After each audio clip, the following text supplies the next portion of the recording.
أعوذ بالله من الشيطان الرجيم. بسم الله الرحمن الرحيم. إن الحمد لله نحمده ونستعينه ونؤمن به ونتوكل عليه ونعوذ بالله من شرور أنفسنا وسيئات أعمالنا. من يهده الله فلا مضل له ومن يضلله فلا هادي له. وأشهد أن لا إله إلا الله وحده لا شريك له وأشهد أن محمدًا عبده ورسوله أرسله بالهدى ودين الحق ليظهره على الدين كله ولو كره المشركون. يا أيها الذين آمنوا اتقوا الله حق تقاته ولا تموتن إلا وأنتم مسلمون. اللهم صل على محمد وعلى آل محمد كما صليت على إبراهيم وعلى آل إبراهيم وبارك على محمد وعلى آل محمد كما باركت على إبراهيم وعلى آل إبراهيم إنك حميد مجيد.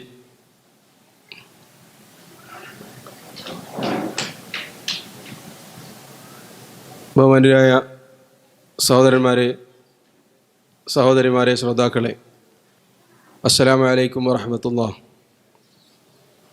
കഴിഞ്ഞ ദർസുകളിൽ നമ്മൾ സംസാരിച്ചു വരുന്നത് ഉമർ ഇബ്നുൽ ഖത്താബ് റളിയല്ലാഹു അൻഹുവിനെ സംബന്ധിച്ചാണ്. അദ്ദേഹത്തിൻ്റെ അതുല്യമായ വ്യക്തിത്വത്തെ സംബന്ധിച്ച് സംസാരിച്ചു.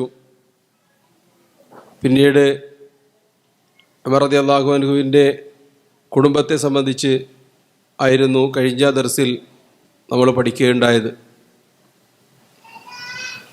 ഉമർ റളിയല്ലാഹു അൻഹുവിൻ്റെ ഇസ്ലാം സ്വീകരണത്തോടെ മക്കയിൽ വിശ്വാസികൾക്ക് അതുവരെ ഉണ്ടായിട്ടില്ലാത്ത അന്തസ്സും അഭിമാനവും ആശ്വാസവും കൈവന്നത് നമ്മൾ പഠിക്കുകയുണ്ടായി. അബ്ദുല്ലാഹ് ഇബ്നു മസ്ഊദ് റളിയല്ലാഹു അൻഹു പറഞ്ഞതായി കാണാൻ പറ്റും. കാന ഇസ്ലാമു ഉമർ ഫത്ഹൻ. ഉമറിൻ്റെ വിശ്വാസം, ഇസ്ലാം സ്വീകരണം ഒരു മഹാവിജയമായിരുന്നു. വകാന ഹിജ്റത്തുഹു നസ്റ. അദ്ദേഹത്തിൻ്റെ ഹിജ്റ, പലായനം, ഒരു സഹായമായിരുന്നു. വകാനത്ത് ഇമാമത്തുഹു റഹ്മ. അദ്ദേഹത്തിൻ്റെ ഭരണം, നേതൃത്വം ഇസ്ലാമിക ലോകത്തിനുള്ള അള്ളാഹുവിൻ്റെ കാരുണ്യമായിരുന്നു. വലഖദ് റഅയ്തുനാ വമാ നസ്തതിഉ അൻ നുസല്ലി ഫിൽ ബൈത്തി ഹത്താ അസ്ലമ ഉമർ. ഉമർ ഇസ്ലാം സ്വീകരിക്കുന്നതിന് മുമ്പ് ഞങ്ങൾക്ക് കഅബയുടെ അടുത്ത് നമസ്കരിക്കാൻ സാധിക്കുമായിരുന്നില്ല. ഫലമ്മ അസ്ലമ. അദ്ദേഹം മുസ്ലിമായതോടുകൂടി അവിശ്വാസികളുമായി സംഘടനത്തിലേർപ്പെടുകയും ഞങ്ങൾക്ക് നമസ്കരിക്കാൻ സാധിക്കുകയും ചെയ്തു എന്ന് അഭിമാനത്തോടുകൂടി അബ്ദുല്ലാഹി ഇബ്നു മസ്ഊദ് റളിയല്ലാഹു അൻഹു പറയാറുണ്ടായിരുന്നു. ഇത്തരത്തിലുള്ള ഒരുപാട് അഭിപ്രായങ്ങൾ സഹാബിമാർ പറഞ്ഞതായി നമ്മൾക്ക് ചരിത്രത്തിൽ, സീറയുടെ അതേപോലെ ഖുലഫാഉർ റാഷിദുകളുടെ ചരിത്രങ്ങൾ വിവരിച്ച ഗ്രന്ഥങ്ങളിൽ കാണാൻ പറ്റും. ഉമർ റളിയല്ലാഹു അൻഹുവിൻ്റെ ഇസ്ലാം ആശ്ലേഷണത്തോടുകൂടി മക്കയിലെ ഇസ്ലാമിൻ്റെ ചരിത്രം വേറൊന്നായി എന്ന് നമുക്കറിയാൻ പറ്റും. പക്ഷേ അത് ഖുറൈശികളിലുണ്ടാക്കിയ പ്രതിലോമകരമായ ചിന്ത വളരെ വലുതായിരുന്നു. അവരെ സംബന്ധിച്ചിടത്തോളം ഉമർ റളിയല്ലാഹു അൻഹു വിശ്വസിക്കുന്നതിന് 2 ദിവസം മുമ്പാണ് ഉമർ റളിയല്ലാഹു അൻഹുവിനെ പോലെ മക്കയിലെ ഏറ്റവും ശക്തനായ മറ്റൊരു വ്യക്തി ഹംസത്ത് ബിൻ അബ്ദുൽ മുത്തലിബ് റളിയല്ലാഹു അൻഹു ഇസ്ലാം സ്വീകരിച്ചത്. അത് അവർക്ക് വലിയൊരു അടിയായിരുന്നു. അതുകൊണ്ട് തന്നെ അവർ മുഹമ്മദ് നബി സല്ലല്ലാഹു അലൈഹി വസല്ലമ തങ്ങളെ മക്കയിൽ നിന്ന് നിഷ്കാസനം ചെയ്യേണ്ടതിനെ സംബന്ധിച്ച് ആലോചിക്കാൻ ആരംഭിച്ചു. എങ്ങനെയെങ്കിലും മുഹമ്മദിൻ്റെ പ്രബോധനം തടയണം. അതിന് നബി സല്ലല്ലാഹു അലൈഹി വസല്ലമ തങ്ങളോട് തന്നെ അവർ രഞ്ജിപ്പിന് തുനിഞ്ഞു. അത് വിജയം കണ്ടില്ല. നബി സല്ലല്ലാഹു അലൈഹി വസല്ലമ തങ്ങൾക്ക് സംരക്ഷണം നൽകിയിരുന്ന അബൂ താലിബിനെ സമീപിച്ച് അവർ ആവശ്യപ്പെട്ടു, മുഹമ്മദിനെ ഞങ്ങൾക്ക് ഏൽപ്പിച്ചു തരിക, ഞങ്ങൾ കൊല്ലാൻ പോവുകയാണ്. അതിന് പകരമായി നിങ്ങൾക്ക് ഒരു ചെറുപ്പക്കാരനെ വിട്ടുതരാം. ഇതായിരുന്നു ഖുറൈശികളുടെ ഓഫർ.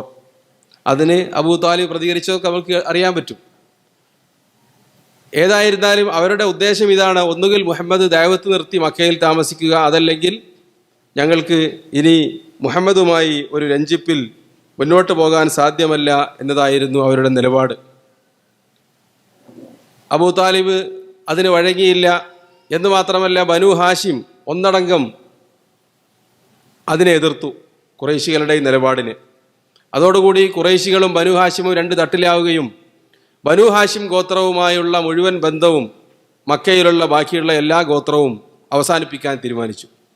ശരിക്കും ഒരു ഉപരോധം അവർക്കെതിരെ അവർ പ്രഖ്യാപിച്ചു. ബനു ഹാഷിമിൽ ഒരുപാട് ആളുകൾ മുസ്ലിമാവാത്തവരാണ്, ഒരുപാട് ആളുകൾ എന്നല്ല ഭൂരിഭാഗവും ഇസ്ലാം സ്വീകരിക്കാത്തവരാണ്. അവരെ ഒന്നടങ്കം മുഹമ്മദിനെ വിട്ടുതരുന്നതുവരെ ബഹിഷ്കരിക്കാൻ അവർ തീരുമാനിക്കുകയും ആ കാര്യം കഅബയിൽ കെട്ടിത്തൂക്കി വെക്കുകയും ചെയ്തു, ബഹിഷ്കരണ പത്രം. പിന്നീട് ഏകദേശം 3 വർഷത്തോളം നബി സല്ലല്ലാഹു അലൈഹി വസല്ലം തങ്ങളും മുഅ്മിനീങ്ങളായ ആളുകളും അതേപോലെ ബനു ഹാഷിമിൽപ്പെട്ട മുസ്ലിങ്ങളല്ലാത്തവരും ഷേബ് അബൂ താലിബ് എന്ന് അറിയപ്പെടുന്ന ആ മലഞ്ചെരുവിലാണ് കഴിച്ചുകൂട്ടിയത്. മക്കക്കാരുമായി യാതൊരു ഇടപാടുമില്ലാതെ, വ്യാപാര ബന്ധങ്ങളില്ല, മറ്റു ഒരു തരത്തിലുള്ള ഇടപെടലുകളുമില്ല, വിവാഹ ബന്ധങ്ങളില്ല. അതിനാൽ തന്നെ ഒറ്റപ്പെട്ടു. അവരടുത്തുണ്ടായിരുന്ന ഭക്ഷണ സാധനങ്ങൾ അവസാനിച്ചു. പിന്നീട് പട്ടിണിയായി. പല സഹാബിമാരും പറയുന്നത് അവിടെ വെച്ച് മരങ്ങളുടെ ഇലകളും ചെടികളും ഒക്കെ തിന്നതിനാൽ ആടുമാടുകളെ പോലെയായിരുന്നു പലപ്പോഴും അവർ കാഷ്ടിക്കാറുണ്ടായിരുന്നത് എന്നൊക്കെ നമുക്ക് ചരിത്രത്തിൽ വായിക്കാൻ പറ്റും.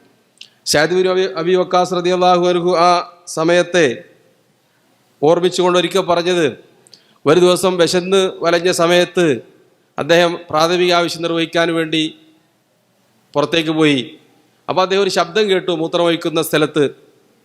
അദ്ദേഹം വിരലുകൊണ്ട് അവിടെ ഒന്ന് ഇളക്കി നോക്കിയപ്പോൾ ഒരു ഉണങ്ങിയ തോലിൻ്റെ കഷ്ണമാണത്. അദ്ദേഹം അത് എടുത്തു കൊണ്ടുവന്നു. എന്നിട്ട് കഴുകി വൃത്തിയാക്കി 3 ദിവസത്തെ ഭക്ഷണത്തിനായി അത് ഉപയോഗിച്ചു. അതായത് അത് ചൂടാക്കി കരിച്ചു, എന്നിട്ട് വായിലിട്ട് അല്പം വെള്ളം കുടിക്കുക. ഇങ്ങനെ 3 ദിവസം ആ മൂത്രമൊഴിക്കുന്ന സ്ഥലത്ത് നിന്ന് ലഭിച്ച തോലിൻ്റെ കഷ്ണം ഉപയോഗപ്പെടുത്തിയെന്ന് സഅദ് ബിൻ അബി വക്കാസ് റളിയല്ലാഹു അൻഹു പറഞ്ഞത് നമുക്ക് കാണാൻ പറ്റും.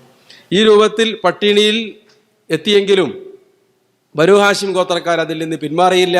പിന്നീട് ഖുറൈശികളിൽ തന്നെ ബുദ്ധിമതികളായ ആളുകൾ, കൊള്ളാവുന്ന ആളുകൾ അതിനെതിരെ രംഗത്ത് വരികയും ആ ഉപരോധം അവസാനിക്കുകയും ചെയ്യുകയാണ് ഉണ്ടായത്. ചുരുക്കത്തിൽ ഖുറൈശികളിൽ അതുണ്ടാക്കിയ പ്രതികരണമാണ്. ഉമർ റളിയല്ലാഹു അൻഹുവിനെ പോലെയുള്ള ആളുകൾ മുസ്ലിമായി കഴിഞ്ഞാൽ ഇനി മക്കയിൽ നിലനിൽപ്പില്ല അവിശ്വാസത്തിന് എന്ന ഉത്തമ ബോധ്യം അവർക്കുണ്ടായിരുന്നു എന്ന് നമുക്ക് മനസ്സിലാക്കാൻ പറ്റും. പക്ഷേ അവരുടെ ഉപദ്രവം അതോടെ അവസാനിച്ചില്ല. അവർ വിശ്വാസികളെ ദ്രോഹിക്കാറുണ്ടായിരുന്നു. നബി സല്ലല്ലാഹു അലൈഹി വസല്ലം തങ്ങൾ മക്കയിലെ പ്രബോധനം വഴിമുട്ടി എന്നത് മനസ്സിലാക്കിയത് കൊണ്ട് തന്നെ ഓരോ സമയത്തും ഹജ്ജ് വേളയിൽ പ്രത്യേകിച്ചും മറ്റ് നാടുകളിൽ നിന്ന്, മക്കയുടെ പുറത്തുനിന്ന് വരുന്ന ഗോത്രക്കാരെ സമീപിച്ച് തന്നെ ആരെങ്കിലും സ്വീകരിക്കണം, എനിക്ക് അഭയം നൽകണം, അങ്ങനെ നിങ്ങൾ എന്നെ സഹായിച്ചാൽ നിങ്ങൾക്ക് അള്ളാഹുവിൻ്റെ സ്വർഗം ഉറപ്പാണ് എന്ന് പറഞ്ഞുകൊണ്ട് പ്രസംഗിക്കാറുണ്ടായിരുന്നു. അങ്ങനെയാണ് മദീനയിൽ നിന്ന് വന്ന അൻസാറുകളുമായി നബി സല്ലല്ലാഹു അലൈഹി വസല്ലം തങ്ങൾ സന്ധിയിൽ ഏർപ്പെടുകയും അൻസാറുകൾ നബി സല്ലല്ലാഹു അലൈഹി വസല്ലം തങ്ങളെ മദീനയിലേക്ക് കൂട്ടിക്കൊണ്ടുപോവുകയും ചെയ്തത്, അതല്ലെങ്കിൽ സ്വീകരിച്ചത്.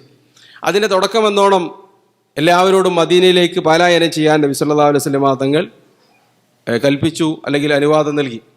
സഹാബിമാരൊക്കെ ഒറ്റയ്ക്കും കൂട്ടായും രഹസ്യമായി അവിടെ നിന്ന് ഓരോരുത്തരായി അല്ലെങ്കിൽ ചെറിയ സംഘങ്ങളായി ഒക്കെ മക്കക്കാരുടെ ശ്രദ്ധയിൽപ്പെടാതെ പലപ്പോഴും മദീനയിലേക്ക് പലായനം ചെയ്യാൻ ആരംഭിച്ചു. ആ കൂട്ടത്തിൽ ഹിജ്റയുടെയൊക്കെ അത്ഭുതങ്ങളൊക്കെ ഒരുപാടുണ്ട്. പല സഹാബിമാരെയും അവർ പിടിച്ചു വെച്ചത്, സുഹൈബ് റൂമിയുടെ സ്വത്ത് മുഴുവൻ അവർ വാങ്ങിവെച്ചു.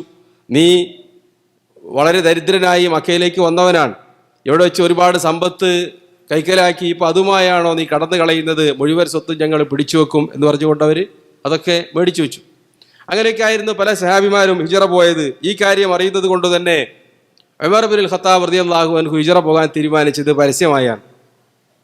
അദ്ദേഹം ഹിജ്റ പോകാൻ തീരുമാനിച്ചപ്പോൾ അദ്ദേഹത്തിൻ്റെ വാളെടുത്തു, അതേപോലെ കുന്തം കയ്യിലെടുത്തു, വില്ലും അമ്പുമായി അദ്ദേഹം കഅബയുടെ അടുത്ത് വന്നു തവാഫ് ചെയ്തു. നമസ്കരിച്ചിട്ട് പറഞ്ഞു, ഖുറൈശികളിൽ പല ആളുകളും കഅബയുടെ ചുറ്റും ഇരിക്കുന്നുണ്ട്, അവരുടെ പതിവനുസരിച്ച് സംസാരത്തിൽ ഏർപ്പെട്ടുകൊണ്ട്. അവരോടായി അദ്ദേഹം പ്രഖ്യാപിച്ചത്, ആർക്കെങ്കിലും മൻ അറാദ അൻ യുസക്കില ഉമ്മഹു ഔ യുറമ്മില സൗജതഹു ഔ യുയത്തിമ ഔലാദഹു, ആർക്കെങ്കിലും തൻ്റെ ഉമ്മയ്ക്ക് കുട്ടിയെ നഷ്ടപ്പെടണമെന്ന് ആഗ്രഹമുണ്ടെങ്കിൽ, ഭാര്യയെ വിധേയയാക്കാൻ ആഗ്രഹമുണ്ടെങ്കിൽ, മക്കളെ യത്തീമുകളാക്കാൻ താല്പര്യമുണ്ടെങ്കിൽ, ഞാനിതാ ഹിജ്റക്ക് പോവുകയാണ്, എന്നെ ഈ താഴ്വരയുടെ അടുത്ത് വന്ന് എന്നെ കണ്ടാൽ മതി എന്നെ തടയാൻ താല്പര്യമുള്ള അത്തരക്കാരുണ്ടെങ്കിൽ അങ്ങോട്ട് വന്നാൽ മതി എന്ന് അദ്ദേഹം പ്രഖ്യാപിക്കുകയും അദ്ദേഹം ഹിജറ പോകാൻ ആരംഭിക്കുകയും ചെയ്തു. കഴിഞ്ഞ ദർസിൽ പറഞ്ഞതുപോലെ അദ്ദേഹം അതിനു മുമ്പ് തന്നെ പല ചരിത്രകാരന്മാരും ഈ വളരെ പ്രസിദ്ധമായ സംഭവമാണിതെങ്കിലും ഇത് സ്ഥിരപ്പെട്ടതല്ല എന്ന് വിലയിരുത്താറുണ്ട്. കാരണം സഹീഹുൽ ബുഖാരിയിൽ ഉമർ ഇബ്നുൽ ഖത്താബ് റളിയല്ലാഹു അൻഹുവിൻ്റെ പലായനവുമായി ഹിജറയുമായി ബന്ധപ്പെട്ട് ഈ കാര്യം പ്രതിപാദിച്ചിട്ടില്ല.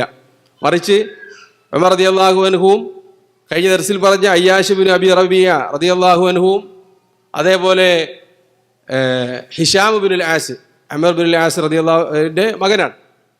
അവരും ആസ് ബിൻ വായിലിൻ്റെ മകൻ. അവർ 3 പേരും ഒരുമിച്ചു നമ്മൾക്ക് ഹിജറ പോകാം എന്ന് പ്ലാൻ ചെയ്തു. അങ്ങനെ നമ്മൾ ഇന്ന് നവാരിയ എന്ന് വിളിക്കുന്ന മക്കയുടെ സ്ഥലത്ത് വെച്ച് പ്രഭാതത്തിൽ കണ്ടുമുട്ടണം എന്ന് തീരുമാനിച്ചു. നമ്മളുടെ 3 പേരിൽ ആർക്കെങ്കിലും എത്താൻ പറ്റിയിട്ടില്ലെങ്കിൽ നമ്മൾക്ക് മനസ്സിലാക്കാം അവനെ ഖുറൈശികൾ തടഞ്ഞു വെച്ചു. ബാക്കിയുള്ള ആളുകൾ എത്തിയവർ 2 പേരാണെങ്കിൽ 2 പേർ ഒരുമിച്ച് പുറപ്പെടുക എന്ന് അവർ തീരുമാനിച്ചു എന്നാണ് ബുഖാരിയിലുള്ളത്, സഹീഹുൽ ബുഖാരിയിൽ. എന്നിട്ട് അതിൽ തുടർന്ന് പറയുന്നത് അങ്ങനെ അവർ ഹിജറ പുറപ്പെട്ടു. കുബായിലെത്തിയ സമയത്താണ് അബൂജഹലും ഹാരിസ് ബിൻ ഹിഷാമും അയ്യാശ് ബിൻ അബി റബിയയെ വളരെ പറ്റിച്ചുകൊണ്ട് സമർത്ഥമായി തിരിച്ച് മക്കയിലേക്ക് ബന്ദിയാക്കി കൊണ്ടുപോയത് എന്നൊക്കെ ആണ് ചരിത്രത്തിലുള്ളത്. അതിൻ്റെ വെളിച്ചത്തിൽ നേരത്തെ പറഞ്ഞ അദ്ദേഹം വെല്ലുവിളിച്ചുകൊണ്ട് പരസ്യമായി ഹിജറ പോയ സംഭവം ശരിയല്ല എന്ന് ചില ചരിത്രകാരന്മാർ വിലയിരുത്താറുണ്ട്. യഥാർത്ഥത്തിൽ അത് തമ്മിൽ വൈരുദ്ധ്യമില്ല. അദ്ദേഹം ഇങ്ങനെ പറഞ്ഞതിന് ശേഷമായിരിക്കാം ആ പുറപ്പെട്ടു പോയത്. അത് ശരിവെക്കുന്നതാണ്. അദ്ദേഹം ഇങ്ങനെ പരസ്യമായി തന്നെയാണ് ഹിജറ പോയത് എന്ന് ശരിവെക്കുന്ന റിപ്പോർട്ടാണ് നേരത്തെ പറഞ്ഞ അബ്ദുല്ലാഹി ഇബ്നു മസ്ഊദ് റളിയല്ലാഹുവിൻ്റെ അഭിപ്രായം. അദ്ദേഹം പറഞ്ഞത് എന്താണ്? കാന ഇസ്ലാമു ഉമർ ഫത്ഹൻ വ ഹിജറത്തുഹു നസ്റൻ. ഉമർ റളിയല്ലാഹുവിൻ്റെ പലായനം ഒരു വിജയമായിരുന്നു. മറ്റ് സഹായിമാരിൽ നിന്ന് വ്യത്യസ്തമായി പരസ്യമായി അദ്ദേഹം ഹിജറ പോയത് കൊണ്ടാണ് ആ രൂപത്തിൽ അദ്ദേഹം അഭിപ്രായ പ്രകടനം നടത്തിയത്. അതേപോലെ തന്നെ ഉമർ റളിയല്ലാഹു അൻഹുവിൻ്റെ ഹിജറ അറിഞ്ഞ കാരണത്താൽ അദ്ദേഹത്തിൻ്റെ കുടുംബത്തിലും ബന്ധുക്കളിലും പെട്ട അതേപോലെ ദുർബലരായ വിശ്വാസികളിൽ നിന്ന് 20ഓളം പേർ അവരുടെ കൂടെ കൂടിയെന്നാണ്. ഇത് സഹീഹുൽ ബുഖാരിയിലുള്ള റിപ്പോർട്ടാണ്. അപ്പോൾ അദ്ദേഹം പരസ്യമായി തന്നെയാണ് ആയിരിക്കാം ഹിജറ പോയത് എന്ന് നമ്മൾക്കതിൽ നിന്ന് അനുമാനിക്കാവുന്നതാണ്. ഏതായിരുന്നാലും അദ്ദേഹത്തിൻ്റെ ആ ശൂരത്വവും ധൈര്യവുമൊക്കെ നബി സല്ലല്ലാഹു അലൈഹി വസല്ലം തങ്ങൾ ഉൾപ്പെടെയുള്ള സഹാബിമാരൊക്കെ അവർ പലപ്പോഴും ഭീഷണിയുടെ നിലയിലാണ് പലായനം ചെയ്തത്. അതുകൊണ്ട് അവർ രഹസ്യമായാണ് ഹിജറ നടത്തിയത്. പക്ഷേ ഉമർ റളിയല്ലാഹു അൻഹു ധൈര്യത്തോടു കൂടി തന്നെ മരണത്തെ കൂസാതെ അദ്ദേഹം പലായനം ചെയ്തു എന്നത് അദ്ദേഹത്തിൻ്റെ ചരിത്രത്തിൽ വളരെയധികം പ്രസിദ്ധമായതാണ്. അങ്ങനെ മദീനയിൽ ചെന്നു. നബി സല്ലല്ലാഹു അലൈഹി വസല്ലം തങ്ങളും പിന്നീടാണ് അബൂബക്കർ സിദ്ദീഖ് റളിയല്ലാഹു അൻഹുവിൻ്റെ കൂടെ പലായനം ചെയ്ത് ഹിജറ ചെയ്ത് അവിടെ എത്തിയത്. നബി സല്ലല്ലാഹു അലൈഹി വസല്ലം തങ്ങൾ അവിടെ ഇസ്ലാമിക സമൂഹത്തെ കെട്ടിപ്പടുത്തു. മക്കയിൽ നിന്ന് ഹിജറ പോയ സഹാബിമാരെയൊക്കെ മദീനയിൽ കണ്ട ഓരോ വിശ്വാസികളുമായി സാഹോദര്യ ബന്ധം ഏർപ്പെടുത്തി കൊടുത്തു. ആ കൂട്ടത്തിൽ ഉമർ റളിയല്ലാഹു അൻഹുവിൻ്റെ സഹോദരനായി ലഭിച്ചത് ഇത്ബാൻ ബിൻ മാലിക് റളിയല്ലാഹു അൻഹുവിനെയാണ്. അദ്ദേഹത്തിൻ്റെ ചരിത്രം പല സന്ദർഭങ്ങളിലും കടന്നു വരാറുണ്ട്. ഉമർ റളിയല്ലാഹു അൻഹുവിൻ്റെ ചരിത്രത്തിലും അതേപോലെ മറ്റ് ഹദീസ് റിപ്പോർട്ട് ചെയ്യുന്ന സമയങ്ങളിലൊക്കെ നമ്മൾക്ക് അദ്ദേഹത്തിൻ്റെ ചരിത്രം വായിക്കാൻ പറ്റും. ഏതായിരുന്നാലും മദീനയിലെത്തി ഉമർ റളിയല്ലാഹു അൻഹു നബി സല്ലല്ലാഹു അലൈഹി വസല്ലം തങ്ങളുടെ കൂടെ നബി സല്ലല്ലാഹു അലൈഹി വസല്ലം തങ്ങളുടെ പള്ളിയിൽ ഇൽമു പഠിക്കാനെത്തും, നബി സല്ലല്ലാഹു അലൈഹി വസല്ലം തങ്ങളെ സഹായിക്കാനെത്തും. എല്ലാ യുദ്ധങ്ങളിലും നബി സല്ലല്ലാഹു അലൈഹി വസല്ലം തങ്ങളുടെ കൂടെ പങ്കെടുത്തിട്ടുണ്ട്. നബി സല്ലല്ലാഹു അലൈഹി വസല്ലം തങ്ങൾ പങ്കെടുത്ത മുഴുവൻ യുദ്ധങ്ങളിലും പങ്കെടുത്ത സഹായിമാരുടെ കൂട്ടത്തിലാണ് ഉമർ ഇബ്നുൽ ഖത്താബ് റളിയല്ലാഹു അൻഹു ഉണ്ടായിട്ടുള്ളത്. അതിന് അദ്ദേഹത്തിന് അവസരം ലഭിച്ചിരുന്നു. അതിൻ്റെ മുൻനിരയിൽ തന്നെ അദ്ദേഹം ഉണ്ടായിരുന്നു. 5 മിനിറ്റ് കുട്ടികൾക്ക് ഓടാനും ചാടാനൊക്കെ സമയം കൊടുക്കുമ്പോൾ അവർ വീട്ടിൽ നിന്ന് വന്നിട്ടേ പിന്നെ സ്വാതന്ത്ര്യം കിട്ടിയ ആവേശത്തിലായിരിക്കും. അവിടെയുള്ള ഈ തകരവും താമ്പാളവും ഒക്കെ എടുത്ത് മാറ്റി വെക്കുക മുതിർന്ന ആൾക്കാർ.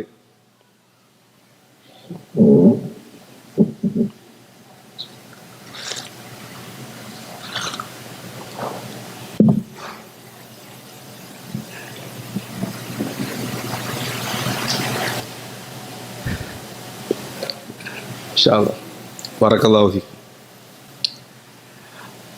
അപ്പോൾ മദീനയിൽ ഉമർ റളിയല്ലാഹു അൻഹു നബി സല്ലല്ലാഹു അലൈഹി വസല്ലം തങ്ങളുടെ കൂടെ ഒരു സഹായിയായി പലപ്പോഴും നബി സല്ലല്ലാഹു അലൈഹി വസല്ലം തങ്ങൾക്ക് ഒരു കാവൽക്കാരനെ പോലെയാണ് പ്രവർത്തിച്ചിരുന്നത്. യുദ്ധങ്ങളിൽ പങ്കെടുത്തു.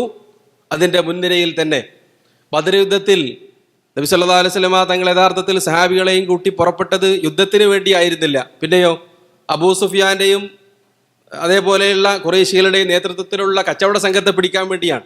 പക്ഷെ അവിടെ എത്തിയപ്പോഴേക്ക് അത് പിന്നെ ഒരു യുദ്ധമായി പരിണമിച്ചതാണ്. അപ്പോൾ സഹാബിമാരോട് നബി സല്ലല്ലാഹു അലൈഹി വസല്ലമ തങ്ങൾ കൂടിയാലോചന നടത്തി. ഒന്നാമതായി സഹാബിമാരുടെ ഭാഗത്ത് നിന്ന് മുഹാജിറുകളെ പ്രതിനിധീകരിച്ചുകൊണ്ട് സംസാരിച്ചത് അബൂബക്കർ സിദ്ദീഖ് റളിയല്ലാഹു അൻഹു ആണ്. യുദ്ധത്തിനാണ് നബി അള്ളാഹുവിൻ്റെ ദൂതരെ താങ്കൾ തീരുമാനിച്ചതെങ്കിൽ ഞങ്ങൾ നിങ്ങളുടെ പിന്നിൽ ഉറച്ചു നിൽക്കും. പിന്നീട് സംസാരിച്ചത് ഉമർ ഇബ്നു ഖത്താബ് റളിയല്ലാഹു അൻഹു ആണ്. അവിശ്വാസികളുമായി ഒരു യുദ്ധം നടത്തി വിജയിച്ചല്ലാതെ നമ്മൾക്ക് പിന്മാറേണ്ടതില്ല എന്നാണ്, അല്ലെങ്കിൽ അതുപോലെയുള്ള പദങ്ങളാണ് ഉമർ റളിയല്ലാഹു അൻഹു അദ്ദേഹത്തിൻ്റെ സംസാരത്തിൽ ഉപയോഗിച്ചത്. ധീരമായി തന്നെ അദ്ദേഹം ബദർ യുദ്ധത്തിൽ പങ്കെടുക്കുകയും ചെയ്തു. അതിനുശേഷം ഉഹദ് യുദ്ധത്തിൽ അദ്ദേഹം ഉണ്ടായിരുന്നു, അതിൽ പങ്കെടുത്തു, ധീരമായി തന്നെ പോരാടി. ഉഹദ് യുദ്ധത്തിൻ്റെ അവസാനത്തിൽ നബി സല്ലല്ലാഹു അലൈഹി വസല്ലമ തങ്ങൾക്ക് പരിക്കേറ്റു. നബി സല്ലല്ലാഹു അലൈഹി വസല്ലമ തങ്ങളും ഒന്നോ രണ്ടോ സഹാബിമാരും ആ മലയിടുക്കിലേക്ക് പിൻവലിഞ്ഞു. നബി സല്ലല്ലാഹു അലൈഹി വസല്ലമ തങ്ങളുടെ രോഗം ചികിത്സിച്ചുകൊണ്ട് ഒന്നോ രണ്ടോ സഹാബിമാർ മാത്രമാണ് തുടക്കത്തിലുണ്ടായിരുന്നത്. അങ്ങനെ ആദ്യം നബി സല്ലല്ലാഹു അലൈഹി വസല്ലമ തങ്ങളുടെ അടുക്കിലേക്ക് വന്നു ചേർന്നവരുടെ കൂട്ടത്തിൽ ആ സംഘങ്ങളിൽ ഉമർ റളിയല്ലാഹു അൻഹു ഉണ്ടായിരുന്നു. കാരണം ഉഹദ് യുദ്ധത്തിൽ ഒരു കിംവദന്തി പരന്നിരുന്നു, നബി സല്ലല്ലാഹു അലൈഹി വസല്ലമ തങ്ങൾ കൊല്ലപ്പെട്ടു എന്ന്.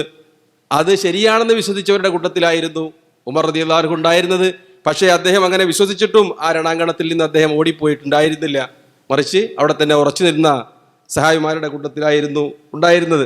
അങ്ങനെ എല്ലാം തീർന്നതിന് ശേഷം അബൂ സുഫിയാൻ അവിടുന്ന് വിളിച്ചു പറഞ്ഞു ഉറക്കെ, വിജയശ്രീലാളിതനായി എന്ന ആ അഹങ്കാരത്തോടു കൂടി തന്നെ. അദ്ദേഹം അന്ന് വിശ്വാസിയായിട്ടില്ല. അദ്ദേഹം അവിടെ നിന്ന് വിളിച്ചു പറഞ്ഞത്, നിങ്ങളുടെ കൂട്ടത്തിൽ മുഹമ്മദ് ഉണ്ടോ? നബി സല്ലല്ലാഹു അലൈഹി വസല്ലം തങ്ങൾ തടഞ്ഞു. സഹായമാരെ മറുപടി പറയരുത്. അവർ അവർക്ക് മറുപടി പറയാൻ വേണ്ടി എഴുന്നേറ്റു. ഇവിടെ തന്നെ ഉണ്ട്. റസൂലിനെ പിടിച്ചു വെച്ചു, മറുപടി പറയരുത്, ലാ തുജീബു. പിന്നെ അവൻ്റെ ചോദ്യം, ഹൽ ഫീക്കും ഇബ്നു അബീ ഖുഹാഫ, അബൂ ഖുഹാഫ അബൂബക്കർ നിങ്ങളുടെ കൂട്ടത്തിൽ ഇപ്പം ഉണ്ടോ? ആരും മറുപടി പറഞ്ഞില്ല. മൂന്നാമത്തെ ചോദ്യം, നിങ്ങളുടെ കൂട്ടത്തിൽ ഉമർ ഇബ്നുൽ ഖത്താബ് ഉണ്ടോ? അവിടുന്ന് മറുപടിയൊന്നുമില്ല. അപ്പോൾ അബൂ സുഫിയാൻ പറഞ്ഞു, അവരെയൊക്കെ ഞങ്ങൾ വകവരുത്തി. കാരണം അബൂ സുഫിയാന് ലഭിച്ച വിവരവും ഇവരൊക്കെ കൊല്ലപ്പെട്ടു എന്നതായിരുന്നു. അത് കേട്ടപ്പോൾ ഉമർ റളിയല്ലാഹു അൻഹുവിന് സഹിക്കാൻ പറ്റില്ല. അദ്ദേഹം പറഞ്ഞു, അവരാരും മരിച്ചിട്ടില്ല, ജീവിച്ചിരിക്കുന്നുണ്ട്, അവർ നിന്റെ ഉറക്കം കെടുത്തുക തന്നെ ചെയ്യും. അപ്പോൾ അബൂ സുഫിയാൻ അവിടുന്ന് മറുപടി പറഞ്ഞു, എന്നാൽ നീ പറഞ്ഞതാണ് ശരി, എൻ്റെ വാർത്തക്കാരൻ പറഞ്ഞത് തെറ്റാണ് എന്ന് പറഞ്ഞുകൊണ്ട് അവൻ പിരിഞ്ഞു പോയത്. ഉഅ്ലു ഹുബൽ, അതിന് സിന്ദാബാദിനെ വിളിച്ചു. ഹുബലുൽ അല എന്നവർ പറയാറുള്ള അവരുടെ വിഗ്രഹത്തിന് അതിന് സല്യൂട്ട് അടിച്ചു. അപ്പോൾ അമർനാഥിൻ്റെ മറുപടി വീണ്ടും, അള്ളാഹു അക്ബർ വ അല, അള്ളാഹു ആണ് വലിയവൻ, ഹുബലല്ല എന്ന് ധൈര്യമായി തന്നെ മറുപടി പറയുകയും ചെയ്തു. അങ്ങനെ വിജയിച്ചിട്ടില്ല എന്ന് അബൂ സുഫിയാൻ ആ സമയത്തും അദ്ദേഹം മറുപടി നൽകി. അബൂ സുഫിയാൻ അവിടുന്ന് പിന്നീട് വിളിച്ചു പറഞ്ഞത്, യൗമിൻ ബി ബദർ, ബദറിന് പകരം ഇതാ മറ്റൊരു ദിവസം, ഇനി നമ്മൾക്ക് വീണ്ടും കാണാം എന്ന് പറഞ്ഞുകൊണ്ട് അബൂ സുഫിയാൻ അവിടുന്ന് വിടവാങ്ങുകയും ചെയ്തു. ചുരുക്കത്തിൽ നബി സല്ലല്ലാഹു അലൈഹി വസല്ലം തങ്ങളുടെ കൂടെ എല്ലാ യുദ്ധങ്ങളിലും പങ്കെടുത്തു. ആ കൂട്ടത്തിൽ പല യുദ്ധങ്ങളിലും അദ്ദേഹത്തിൻ്റെ ആ റോള് വളരെ വലുതായിരുന്നു. ഖൈബർ യുദ്ധത്തിൽ ആദ്യമായി പതാക ഏന്തിയത് ഉമർ റളിയല്ലാഹു അൻഹു ആണ്. അവർക്ക് വിജയിക്കാൻ പറ്റിയിട്ടില്ല അന്ന് ആ ആദ്യഘട്ടത്തിൽ. അപ്പോഴാണ് നബി സല്ലല്ലാഹു അലൈഹി വസല്ലം തങ്ങൾ സഹാബിമാരെ വിളിച്ചു കൂട്ടിയിട്ട്, ഞാൻ ഈ പതാക ഒരാളെ ഏൽപ്പിക്കാൻ പോവുകയാണ്, അയാളിലൂടെ അള്ളാഹു ഈ കോട്ടയെ ഖൈബറിനെ അള്ളാഹു നമ്മൾക്ക് തുറന്നു തരും എന്ന് പറഞ്ഞുകൊണ്ട് അലി റളിയല്ലാഹു അൻഹുവിനെ ഏൽപ്പിച്ചത്. ചുരുക്കത്തിൽ യുദ്ധങ്ങളിലെല്ലാം നബി സല്ലല്ലാഹു അലൈഹി വസല്ലം തങ്ങളുടെ കൂടെ ഉണ്ടായിരുന്നു. റസൂലിനോടുള്ള മഹബത്ത്, നബി സല്ലല്ലാഹു അലൈഹി വസല്ലം തങ്ങളെ സംരക്ഷിക്കുന്നതിലുള്ള ആവേശം, അത് ഉമർ റളിയല്ലാഹു അൻഹുവിനെ പോലെ മറ്റൊരു സഹായിമാർക്ക് ഉണ്ടായിരുന്നില്ല. അതല്ലെങ്കിൽ അവരെക്കാൾ ആരോഗ്യമുള്ളതുകൊണ്ടും ആവേശമുള്ളതുകൊണ്ടും അദ്ദേഹത്തിൻ്റെതാണ് പ്രകടമായി നമ്മൾക്ക് ചരിത്ര ഗ്രന്ഥങ്ങളിൽ കാണാൻ സാധിക്കുന്നത്. നബി സല്ലല്ലാഹു അലൈഹി വസല്ലം തങ്ങളോടുള്ള സ്നേഹം അദ്ദേഹം ഒരിക്കൽ തുറന്നു പറഞ്ഞു റസൂലിനോട്. നബി സല്ലല്ലാഹു അലൈഹി വസല്ലം തങ്ങളെ കൈപിടിച്ചുകൊണ്ട് പറഞ്ഞു, ല അൻത അഹബ്ബു ഇലയ്യ, അള്ളാഹുവിൻ്റെ ദൂതരെ, നിങ്ങളാണ് എനിക്ക് ഏറ്റവും ഇഷ്ടപ്പെട്ടയാള്, ഇല്ലാ മിൻ നഫ്സി, എൻ്റെ ശരീരം കഴിഞ്ഞാൽ, സാധാരണ അങ്ങനെ തന്നെയാണല്ലോ ആളുകൾ വിലയിരുത്താറുള്ളത്, എന്നെ കഴിഞ്ഞാൽ പിന്നെ ഞാൻ ഏറ്റവും ഇഷ്ടപ്പെടുന്നത് അങ്ങനെയാണ് എന്ന് നബി സല്ലല്ലാഹു അലൈഹി വസല്ലം തങ്ങളോട് പറഞ്ഞപ്പോൾ നബി സല്ലല്ലാഹു അലൈഹി വസല്ലം തങ്ങൾ പറഞ്ഞു, ഉമറേ, ശരിയായിട്ടില്ല, നിങ്ങളുടെ കുടുംബങ്ങളെക്കാളും ദുനിയാവിലെ മറ്റേത് കാര്യങ്ങളെക്കാളും നിങ്ങളുടെ സ്വന്തം ശരീരത്തെക്കാളും ഞാൻ ഇഷ്ടപ്പെട്ടവനാകുന്നത് വരെ നിങ്ങളുടെ ഈമാൻ പൂർത്തിയാവുകയില്ല. അപ്പോൾ ഉമർ റളിയല്ലാഹു അൻഹു തിരുത്തിക്കൊണ്ട് പറഞ്ഞു, ഇപ്പോൾ അങ്ങനെയാണ്. നബി സല്ലല്ലാഹു അലൈഹി വസല്ലം തങ്ങളുടെ മറുപടി, അൽ ആന യാ ഉമർ, ഉമറെ ഇപ്പോഴാണ് നിങ്ങളുടെ ഈമാൻ പരിപൂർണമായത് എന്ന് നബി സല്ലല്ലാഹു അലൈഹി വസല്ലം തങ്ങൾ ആശംസിക്കുകയും ചെയ്തു. നബി സല്ലല്ലാഹു അലൈഹി വസല്ലം തങ്ങളെ സ്നേഹിക്കേണ്ട ഒരുപാട് രംഗങ്ങളിൽ അത് പ്രകടമായി തന്നെ അദ്ദേഹം പ്രകടിപ്പിച്ചിട്ടുണ്ട്. ഉമ്മു സലമ റളിയല്ലാഹു അൻഹ അവര് എത്യോപ്യയിലേക്ക് ഹിജറ പോയ സഹാബി വനിതകളിൽപ്പെട്ടവരാണ്. അവരുടെ ഭർത്താവ് അബൂ സലമ മദീനയിൽ വെച്ച് ഉഹദ് യുദ്ധത്തിൽ ഏൽറ്റ ഒരു അമ്പിന്റെ കാരണത്താൽ അദ്ദേഹം പിന്നീട് മാസങ്ങൾക്ക് ശേഷം മദീനയിൽ വെച്ച് മരണപ്പെട്ടു, ഹിജറയുടെ 3-ാം വർഷത്തിൽ. അതിനുശേഷം അവരുടെ യുദ്ധ പൂർത്തിയായതിനു ശേഷം നബി ഉമർ റളിയല്ലാഹു അൻഹു അവരെ വിവാഹം ആലോചിച്ചു. അപ്പോൾ അവർ പറഞ്ഞു, ഞാനിപ്പോൾ ഇനി വിവാഹത്തിനൊന്നും ഒരുക്കുന്നില്ല, താല്പര്യമില്ല എന്നാണ് മറുപടി പറഞ്ഞത്. അറബികളെ സംബന്ധിച്ചിടത്തോളം ആ കാലഘട്ടത്തിൽ വിവാഹം, അതേപോലെ വിവാഹമോചനം, പുനർവിവാഹം എന്നൊക്കെ പറഞ്ഞത് വളരെ എളുപ്പമുള്ള കാര്യമാണ്. ഇസ്ലാം ഏർപ്പെടുത്തിയതുപോലെ തന്നെ പ്രത്യേകിച്ച് പുനർവിവാഹം നമ്മൾ ചരിത്രത്തിൽ പല സഹാബി വനിതകളുടെയും പേര് ഇവിടെ വെച്ച് തന്നെ കേട്ടു. 5, 6, 7 പേരൊക്കെ വിവാഹം ചെയ്ത ഓരോരുത്തരും മരണപ്പെടുകയോ ഷഹീദാവുകയോ കൊല്ലപ്പെടുകയോ ഒക്കെ ചെയ്യുമ്പോൾ വേറെ ആളുകൾ വിവാഹം ചെയ്യുക എന്നത് അവരെ സംബന്ധിച്ചിടത്തോളം ഒരു അത്ഭുതമുള്ള സംഗതി ആയിരുന്നില്ല നമ്മളുടെ നാട്ടിൽ അല്ലെങ്കിൽ ഈ കാലഘട്ടത്തിലുള്ളതുപോലെ. മറിച്ച് ഒരു സ്ത്രീ വിധവയായി കഴിഞ്ഞാൽ, അവരുടെ യുദ്ധം തീർന്നു കഴിഞ്ഞാൽ ഉടൻ മറ്റൊരു പുരുഷൻ അവരെ ഏറ്റെടുത്ത് സംരക്ഷിക്കുന്ന ഒരു സാഹചര്യമാണ് യഥാർത്ഥത്തിൽ ഇസ്ലാമിക സമൂഹത്തിലുള്ളത്. അതുകൊണ്ട് തന്നെ എനിക്ക് താല്പര്യമില്ല വിവാഹത്തിനെന്ന് പറഞ്ഞാൽ അതുകൊണ്ട് ഒന്നും സംഭവിക്കാനുമില്ല. പക്ഷേ അല്പം ദിവസത്തിന് ശേഷം നബി സല്ലല്ലാഹു അലൈഹി വസല്ലം തങ്ങൾ തന്നെ ഉമ്മു സലമ റളിയല്ലാഹു അൻഹ വിവാഹം അന്വേഷിച്ചു. അപ്പോൾ അവർ പറഞ്ഞ മറുപടി, എനിക്ക് താല്പര്യമുണ്ട്, പക്ഷേ ഭയമാണ്, ഞാൻ മുൻകോപിയാണ്, എൻ്റെ കോപം, ഞാൻ കോപിച്ചാൽ പിന്നെ ആരോടായിരിക്കും കോപിക്കുക? അള്ളാഹുവിൻ്റെ റസൂലിനോടാണ്. അതേപോലെ ഞാൻ വയസ്സായ സ്ത്രീയാണ്, അതിനു പുറമെ എൻ്റെ ഗോത്രക്കാരായി ആരും ഇവിടെ മദീനയിൽ എത്തിയിട്ടില്ല. അവർ തന്നെ ഭർത്താവിനെ പിടിച്ചു വെച്ച്, കുട്ടിയെ പിരിച്ചു വെച്ചൊക്കെയാണ് അവർ ഹിജറ പോകുന്നത്, വലിയ ദുഃഖത്തോടു കൂടിയാണ്. അപ്പോൾ അവരുടെ അടുത്ത ബന്ധുക്കളാരും മദീനയിൽ എത്തിയിട്ടില്ല, അതുകൊണ്ട് ഞാൻ വിവാഹം ചെയ്യുന്നില്ല എന്ന മറുപടിയാണ് ദൂതൻ വശം നബി സല്ലല്ലാഹു അലൈഹി വസല്ലം തങ്ങൾക്ക് ഉമ്മു സലമ റളിയല്ലാഹു അൻഹ കൊടുത്തയച്ചത്. അത് കേട്ട് ഉമർ റളിയല്ലാഹു അൻഹു കോപം വന്നു. അവർ ഉമ്മു സലമ റളിയല്ലാഹു അൻഹയെ സമീപിച്ചിട്ട് പറഞ്ഞു, നിങ്ങൾ അള്ളാഹുവിൻ്റെ റസൂലിൻ്റെ കല്യാണാലോചനയാണോ തള്ളിക്കളഞ്ഞത് എന്ന് പറഞ്ഞുകൊണ്ട് അവരെ ശകാരിച്ചു എന്ന് നമുക്ക് കാണാൻ പറ്റും. പിന്നീട് ഉമ്മു സലമ റളിയല്ലാഹു അൻഹ അത് അംഗീകരിക്കുകയും വിവാഹം ചെയ്യുകയും നമ്മളുടെ ഉമ്മയായി മാറുകയും ചെയ്തത് ചരിത്രത്തിന്റെ ഭാഗമാണ്. അതേപോലെ തന്നെ ഉമർ റളിയല്ലാഹു അൻഹു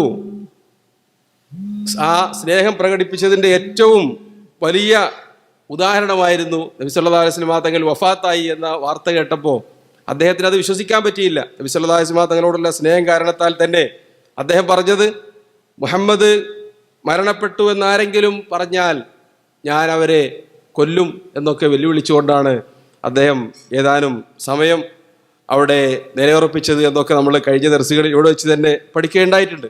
അത് ആ സ്നേഹം കൊണ്ട് അദ്ദേഹത്തിന് യാഥാർത്ഥ്യം മനസ്സിലാക്കാൻ പറ്റാത്തൊരവസ്ഥയിലേക്ക് എത്തിയത് കൊണ്ടായിരുന്നു. അതേപോലെ തന്നെ അദ്ദേഹത്തിൻ്റെ സ്നേഹത്തിന് മറ്റൊരു ഉദാഹരണമാണ് ഫതഹ് മക്ക വേളയിൽ നബി സല്ലല്ലാഹു അലൈഹി വസല്ലം തങ്ങൾ മക്ക ജയിച്ചടക്കാൻ പോവുകയാണ്. അതിന് തൊട്ടടുത്തുള്ള സ്ഥലത്ത് നബി സല്ലല്ലാഹു അലൈഹി വസല്ലം തങ്ങളും സഹാബിമാരും സൈന്യവും ഇറങ്ങി രാത്രി താമസിക്കുകയാണ്. അബ്ബാസ് റളിയല്ലാഹു അൻഹു റസൂലിൻ്റെ അടുത്ത് വന്നു. അദ്ദേഹം മുമ്പേ ഇസ്ലാം മനസ്സിലുള്ള വ്യക്തിയാണ്. അദ്ദേഹം ഹിജറ പോകുന്ന വഴിയിൽ വെച്ചാണ് നബി സല്ലല്ലാഹു അലൈഹി വസല്ലം തങ്ങൾ അങ്ങോട്ട് വരുന്ന വാർത്ത അദ്ദേഹം അറിയുന്നത്. അദ്ദേഹം എത്രയും പെട്ടെന്ന് മക്കയിലെ മറ്റൊരു പ്രമുഖനായ അബൂ സുഫിയാനെ വിവരം അറിയിച്ചു. എന്നിട്ട് വിളിച്ചു വരുത്തിയിട്ട് പറഞ്ഞു, ഇതാ അള്ളാഹുവിൻ്റെ റസൂലും സൈന്യവും മക്കയിൽ പ്രവേശിക്കാൻ പോവുകയാണ്. നിങ്ങൾ പിടിയിലകപ്പെട്ടാൽ തീർച്ചയായും നിങ്ങൾക്ക് വധശിക്ഷയായിരിക്കും ലഭിക്കാൻ പോകുന്നത്. അതുകൊണ്ട് എത്രയും വേഗം എൻ്റെ കഴുതപ്പുറത്ത് കയറൂ, നമ്മൾക്ക് നബി സല്ലല്ലാഹു അലൈഹി വസല്ലം തങ്ങളുടെ സമക്ഷത്തിലെത്തി വിശ്വാസിയാവാം. രാത്രി തന്നെ അവർ പുറപ്പെട്ടു. നബി സല്ലല്ലാഹു അലൈഹി വസല്ലം തങ്ങളുടെ അടുത്ത് എത്താനായി. അപ്പോഴാണ് ആരും ശ്രദ്ധിച്ചിട്ടില്ല, സഹായിമാരൊന്നും, ആരാണ് ഈ പോകുന്നത്. പല സഹായിമാരും കണ്ടു പോകുന്നത് നബി സല്ലല്ലാഹു അലൈഹി വസല്ലം തങ്ങളുടെ എളാപ്പ അബ്ബാസാണ്. അതോടുകൂടി അവരാരും തടഞ്ഞില്ല. ഉമർ റളിയല്ലാഹു സൂക്ഷിച്ചു നോക്കി. അപ്പോൾ ബാക്കിലൊരാള് അബൂ സുഫിയാൻ വാളുമായി പുറകെ കൂടി. അള്ളാഹുവിൻ്റെ ശത്രു അബൂ സുഫിയാൻ മുസ്ലിം ആകുന്നതിന് മുമ്പ്, അല്ലെങ്കിൽ അള്ളാഹുവിൻ്റെ റസൂലുമായി എന്തെങ്കിലും കരാറിൽ ഏർപ്പെടുന്നതിന് മുമ്പ് അവൻ്റെ തല ഞാൻ വെട്ടുമെന്ന് പറഞ്ഞ് പുറകെ കൂടി. അബ്ബാസ് റളിയല്ലാഹു അൻഹു കുതിരയെ വേഗത്തിൽ പായിച്ച് റസൂലുള്ളാഹിന്റെ മുമ്പിലേക്ക് എത്തി. എന്നിട്ട് പറഞ്ഞു, അള്ളാഹുവിൻ്റെ റസൂലെ, ഞാൻ അബൂ സുഫിയാൻ അഭയം നൽകിയിട്ടുണ്ട്. അപ്പോൾ ഉമർ റളിയല്ലാഹു അൻഹുവിൻ്റെ ഈ വാക്കുകൾ ഞാനിപ്പോൾ തലയെടുക്കുമെന്ന് പറഞ്ഞ് പുറകെ കൂടിയത് കണ്ടപ്പോൾ അബ്ബാസ് പറഞ്ഞു, നിങ്ങളുടെ കുടുംബക്കാരനായിരുന്നുവെങ്കിൽ നിങ്ങൾ ഇങ്ങനെ കൂടുമായിരുന്നില്ല. ഇത് നിങ്ങളുടെ അകന്ന അടുത്ത ബന്ധുവല്ലല്ലോ, മറിച്ച് മറ്റു ഗോത്രക്കാരൻ ബനു ഹാഷിമിൽപ്പെട്ടതാണ്, ബനു അദി ഗോത്രക്കാരനല്ലല്ലോ എന്ന് അബ്ബാസ് റളിയല്ലാഹു ശകാരിച്ചു ഉമർ റളിയല്ലാഹുവിനെ. അപ്പൊ അദ്ദേഹം പറഞ്ഞ മറുപടി, എൻ്റെ പിതാവ് ഖത്താബ് മുസ്ലിമാകുന്നതിലേറെ നിങ്ങൾ മുസ്ലിം ആവണമെന്ന് ആഗ്രഹിച്ചവരാണ് ഞാൻ. കാരണം നിങ്ങൾ നബി സല്ലല്ലാഹു അലൈഹി വസല്ലം തങ്ങളുടെ എളാപ്പയാണ്. പക്ഷേ ഇത് റസൂലിന്റെ ശത്രു ആയതുകൊണ്ടാണ്, റസൂലിനോടുള്ള ബന്ധം പരിഗണിച്ചുകൊണ്ടല്ല ഞാൻ തലയെടുക്കണമെന്ന് പറഞ്ഞത് എന്ന് മറുപടി പറയുകയുണ്ടായി. ഫാത്തിമ റളിയല്ലാഹു അൻഹ റസൂലിന്റെ വഫാത്തിന് ശേഷം സ്വത്ത് ചോദിച്ച പ്രശ്നം നമ്മൾ ഇവിടെ തന്നെ വിശദീകരിച്ചിരുന്നു. അവരെ സമാധാനിപ്പിക്കാൻ വേണ്ടി ഉമർ റളിയല്ലാഹു അവരെ അടുത്ത് ചെന്ന് അവരോട് പറയുകയുണ്ടായി, ഭൂമിയിൽ ഞാൻ ഏറ്റവും കൂടുതൽ ഇഷ്ടപ്പെടുന്നത് അള്ളാഹുവിൻ്റെ റസൂലിനെയാണ്. അള്ളാഹുവിൻ്റെ റസൂലിനെ കഴിഞ്ഞാൽ പിന്നീട് ഞാൻ ഇഷ്ടപ്പെടുന്നത് നിങ്ങളെയാണ് എന്ന് ഫാത്തിമ റളിയല്ലാഹു അൻഹയോട് പറയുകയും അവരത് സ്വീകരിക്കുകയും ചെയ്തു. അതേപോലെ തന്നെ നബി സല്ലല്ലാഹു അലൈഹി വസല്ലം തങ്ങളുടെ ഇഷ്ടത്തിന് വിരുദ്ധമായി ആരെങ്കിലും പ്രവർത്തിക്കുന്നത്, വല്ലതും സംഭവിക്കുന്നത് ഉമർ റളിയല്ലാഹു അൻഹു ഇഷ്ടമുണ്ടായിരുന്നില്ല. ഒരിക്കൽ സഹാബിമാരൊക്കെയുള്ള സദസ്സിൽ റസൂൽ എന്ന് പറഞ്ഞു, പല ആളുകളും ഓരോന്ന് ചോദിക്കാൻ തുടങ്ങി. നബി സല്ലല്ലാഹു അലൈഹി വസല്ലം തങ്ങൾ ഫ്രീ ആണ് എന്ന ധാരണയിൽ അവർ ഓരോ ചോദ്യങ്ങൾ ചോദിക്കാൻ തുടങ്ങി. അപ്പോൾ ചോദ്യം ലേശം പരിധി വിട്ടപ്പോൾ റസൂൽ പറഞ്ഞു, നിങ്ങൾ വേണ്ടതൊക്കെ ചോദിച്ചോളൂ. അപ്പോൾ ഒരാൾ പറഞ്ഞു, എൻ്റെ ബാപ്പ ആരാണ്? അവിടെ തർക്കമുണ്ടായിരുന്നു, ഇയാളുടെ ബാപ്പ ശരിക്ക് ചേർത്ത് പറയുന്ന വ്യക്തിയല്ല, കളഞ്ഞു പോയതൊക്കെ കിട്ടിയ ആരോ ആണ്, അങ്ങനെ തർക്കം നിലനിൽക്കുന്നതാണ്. അപ്പം എന്നാൽ അതായിക്കോട്ടെ ചോദ്യം വിചാരിച്ചിട്ട് ആ സാബി ചോദിച്ചു, എൻ്റെ ബാപ്പ ആരാണ്? അപ്പോൾ പറഞ്ഞു, നിൻ്റെ ബാപ്പ ഹുദാഫയാണ്, വിശദീകരിച്ചു കൊടുത്തു. വേറൊരാൾ പറഞ്ഞു, എൻ്റെ ബാപ്പ ആരാണ്? അപ്പോൾ റസൂൽ അദ്ദേഹത്തിൻ്റെ പിതാവിൻ്റെ പേരും പറഞ്ഞു കൊടുത്തു. നബി സല്ലല്ലാഹു അലൈഹി വസല്ലം തങ്ങൾക്ക് കോപം വന്നു. പക്ഷേ മറ്റ് സഹാബിമാർക്ക് അത് തിരിച്ചറിയാൻ പറ്റിയില്ല. ഉടനെ ഉമർ റളിയല്ലാഹു അൻഹു മുട്ടിൽ കുത്തിയിരുന്നു കൊണ്ട് പറഞ്ഞു, നഅൂദു ബില്ലാഹി മിൻ ഗദബില്ലാഹി വ റസൂലിഹി, അള്ളാഹുവും റസൂലും കോപിക്കുന്നതിൽ നിന്ന് ഞങ്ങളിതാ അള്ളാഹുവിലേക്ക് കാവലിനെ തേടുന്നു എന്ന് പറഞ്ഞുകൊണ്ട് അവിടെ നിന്ന് നബി സല്ലല്ലാഹു അലൈഹി വസല്ലം തങ്ങളോട് മാപ്പ് ചോദിച്ചു. നബി സല്ലല്ലാഹു അലൈഹി വസല്ലം തങ്ങളുടെ കോപം ശമിച്ചു എന്ന് നമ്മൾക്ക് സഹിയായ റിപ്പോർട്ടുകളിൽ കാണാൻ പറ്റും. മറ്റു പല സഹായിമാർക്കും തിരിച്ചറിയാത്ത രൂപത്തിൽ നബി സല്ലല്ലാഹു അലൈഹി വസല്ലം തങ്ങളുടെ അനിഷ്ടക്കേട് മനസ്സിലാക്കുകയും അതനുസരിച്ച് പ്രവർത്തിക്കുകയും ചെയ്തതിന് ഒരു ഉദാഹരണമാണ് നമ്മൾ ഈ കേൾക്കേണ്ടായത്. അതേപോലെ തന്നെ നബി സല്ലല്ലാഹു അലൈഹി വസല്ലം തങ്ങൾ ഒരിക്കൽ നോമ്പിനെ സംബന്ധിച്ച് സംസാരിച്ചു. സഹീഹ് മുസ്ലിം ഉദ്ധരിക്കുന്ന റിപ്പോർട്ടാണ്.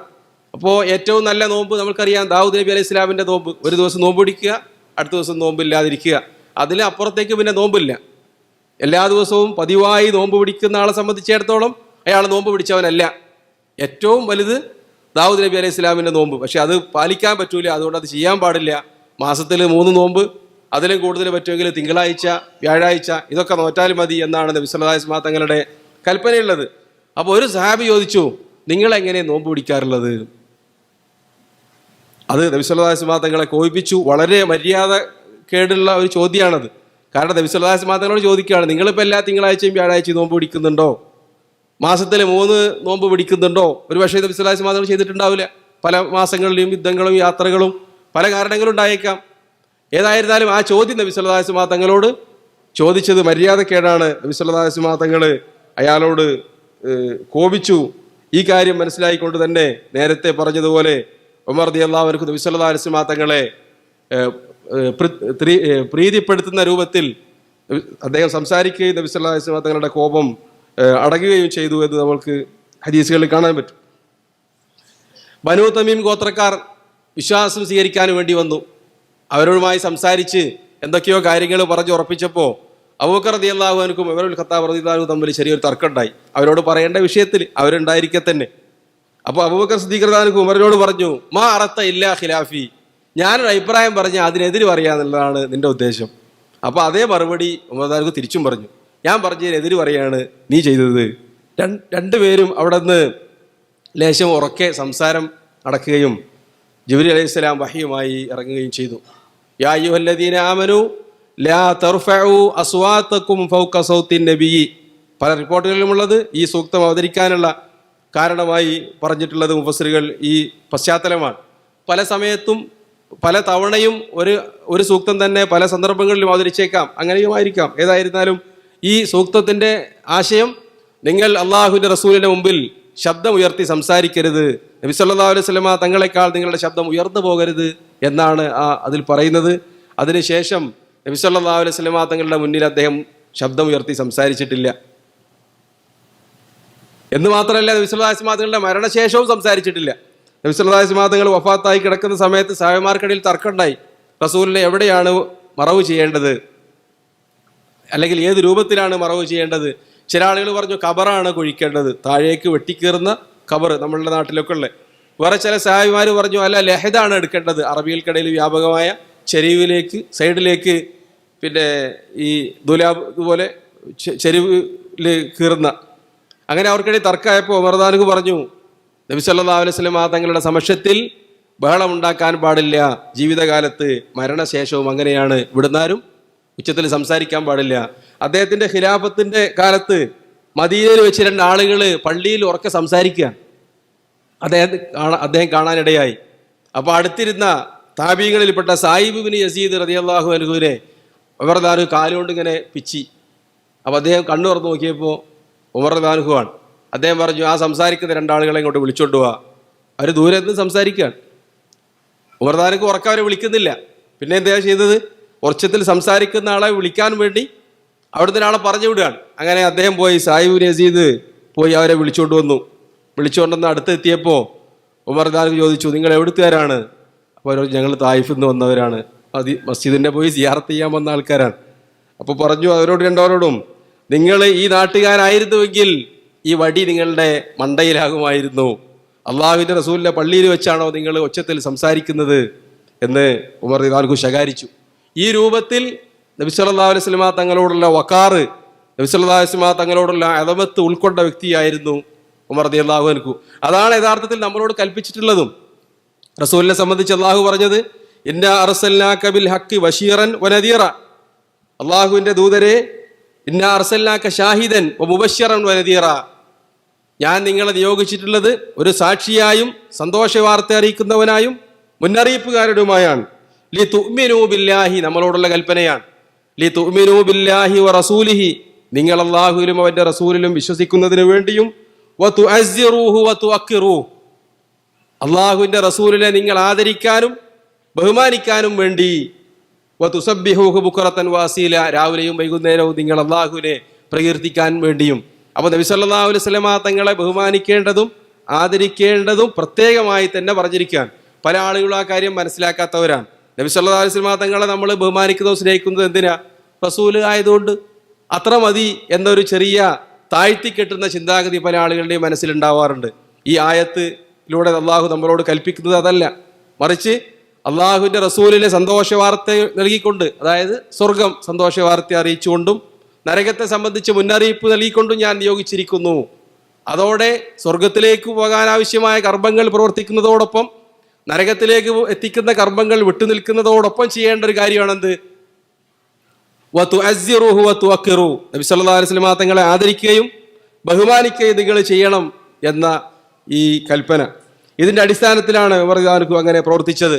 പിന്നീട് ഉമർ റളിയല്ലാഹു അൻഹുവിൻ്റെ കാലത്ത് ഒരു അയറാബി വന്നിട്ട് അവിടെ വന്നെന്തോ ഉരുണ്ട് മറിഞ്ഞ് പിന്നെ മഴയ്ക്ക് വേണ്ടി പ്രാർത്ഥിച്ചു എന്നൊക്കെ പറഞ്ഞിട്ട് നമ്മുടെ നാട്ടിലൊരു കെട്ടുകഥ പ്രചരിക്കാറുണ്ട്. അതിൻ്റെ നിജസ്ഥിതി നമ്മൾക്ക് ആമുർ റമാദ, ആ വരൾച്ച ഉണ്ടായ സമയത്തിലേക്ക് എത്തുമ്പോൾ ആ കഥയുടെ പിന്നെ വിശദീകരണം നമ്മൾക്ക് കേൾക്കാം. കഥയുടെ അല്ല, കെട്ടുകഥയുടെ വിശദീകരണമൊക്കെ പഠിക്കാൻ പറ്റും.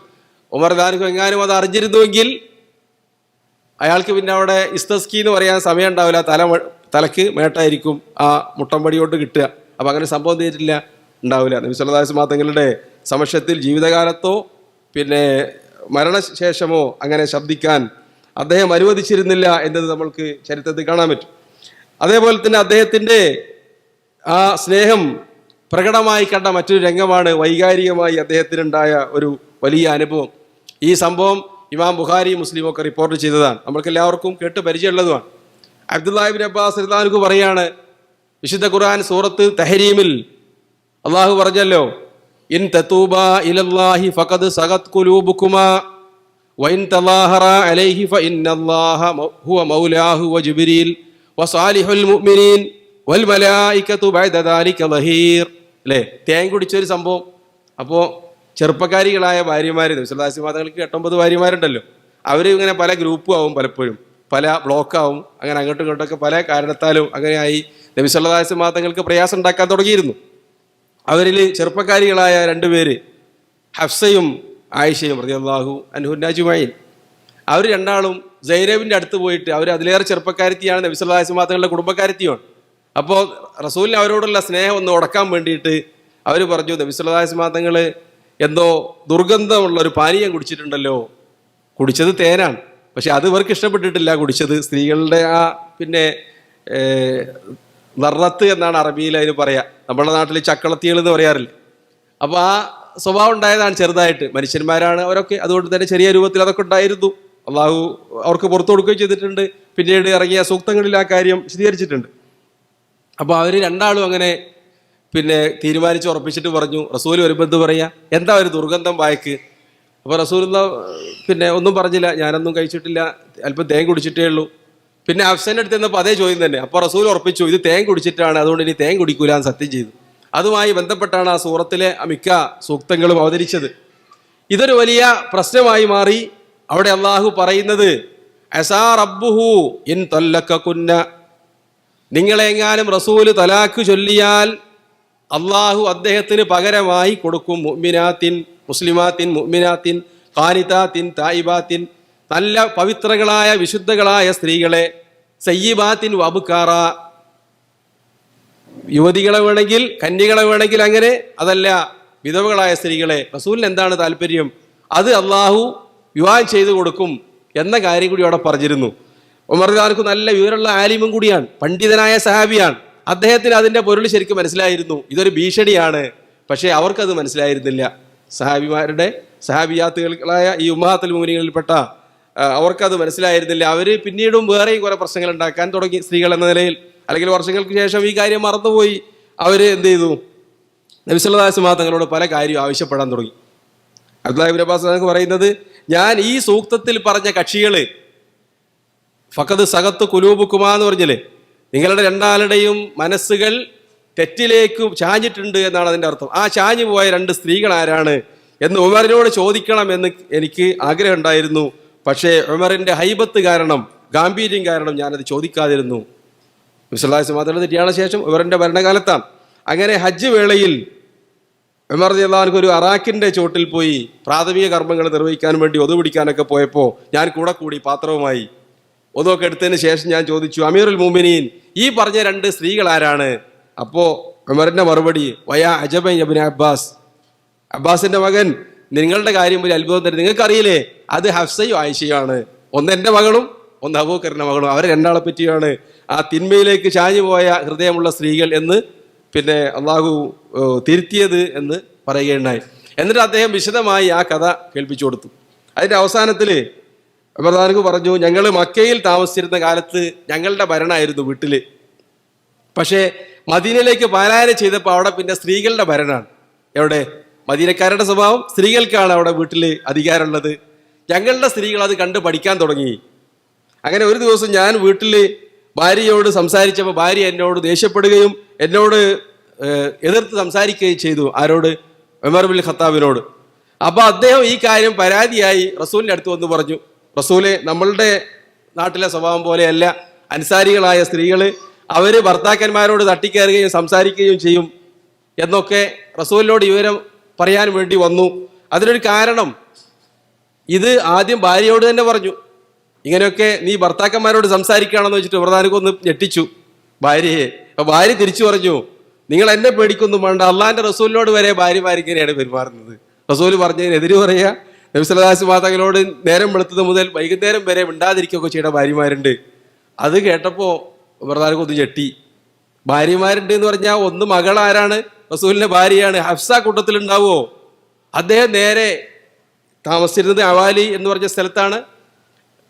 റസൂലിന്റെ വീട്ടിലേക്ക് എത്തി. ഹഫ്സ റളിയല്ലാഹു അടുത്ത് പോയിരുന്നു. എന്നിട്ട് ചോദിച്ചു, മകളെ, ഞാൻ ഇങ്ങനെ കേട്ടല്ലോ ഉമ്മയുടെ അടുത്തുനിന്ന്, അതായത് ഉമ്മഹാത്തുൽ മുഅ്മിനീങ്ങളിൽപ്പെട്ട ചില സ്ത്രീകൾ റസൂലിനോട് തർക്കിക്കുകയും തെറ്റുകയൊക്കെ ചെയ്യാറുണ്ട്. അപ്പൊ അവർ പറഞ്ഞു, അതെ, അങ്ങനെയൊക്കെ ഉണ്ടാവാറുണ്ട്, ഞങ്ങളൊക്കെ പലപ്പോഴും അങ്ങനെയൊക്കെ ചെയ്യാറുണ്ട്. അപ്പോ അവരെ വിളിച്ചിരുത്തിക്കൊണ്ട് ഉമർ റളിയല്ലാഹുവിന്റെ ഉപദേശം, മകളെ, നീ അതിൽ പെടരുത്. അബൂ ഖുഹാഫയുടെ മകള് ചെയ്താൽ അവള് സുന്ദരിയും ചെറുപ്പക്കാരത്തിയുമാണ്.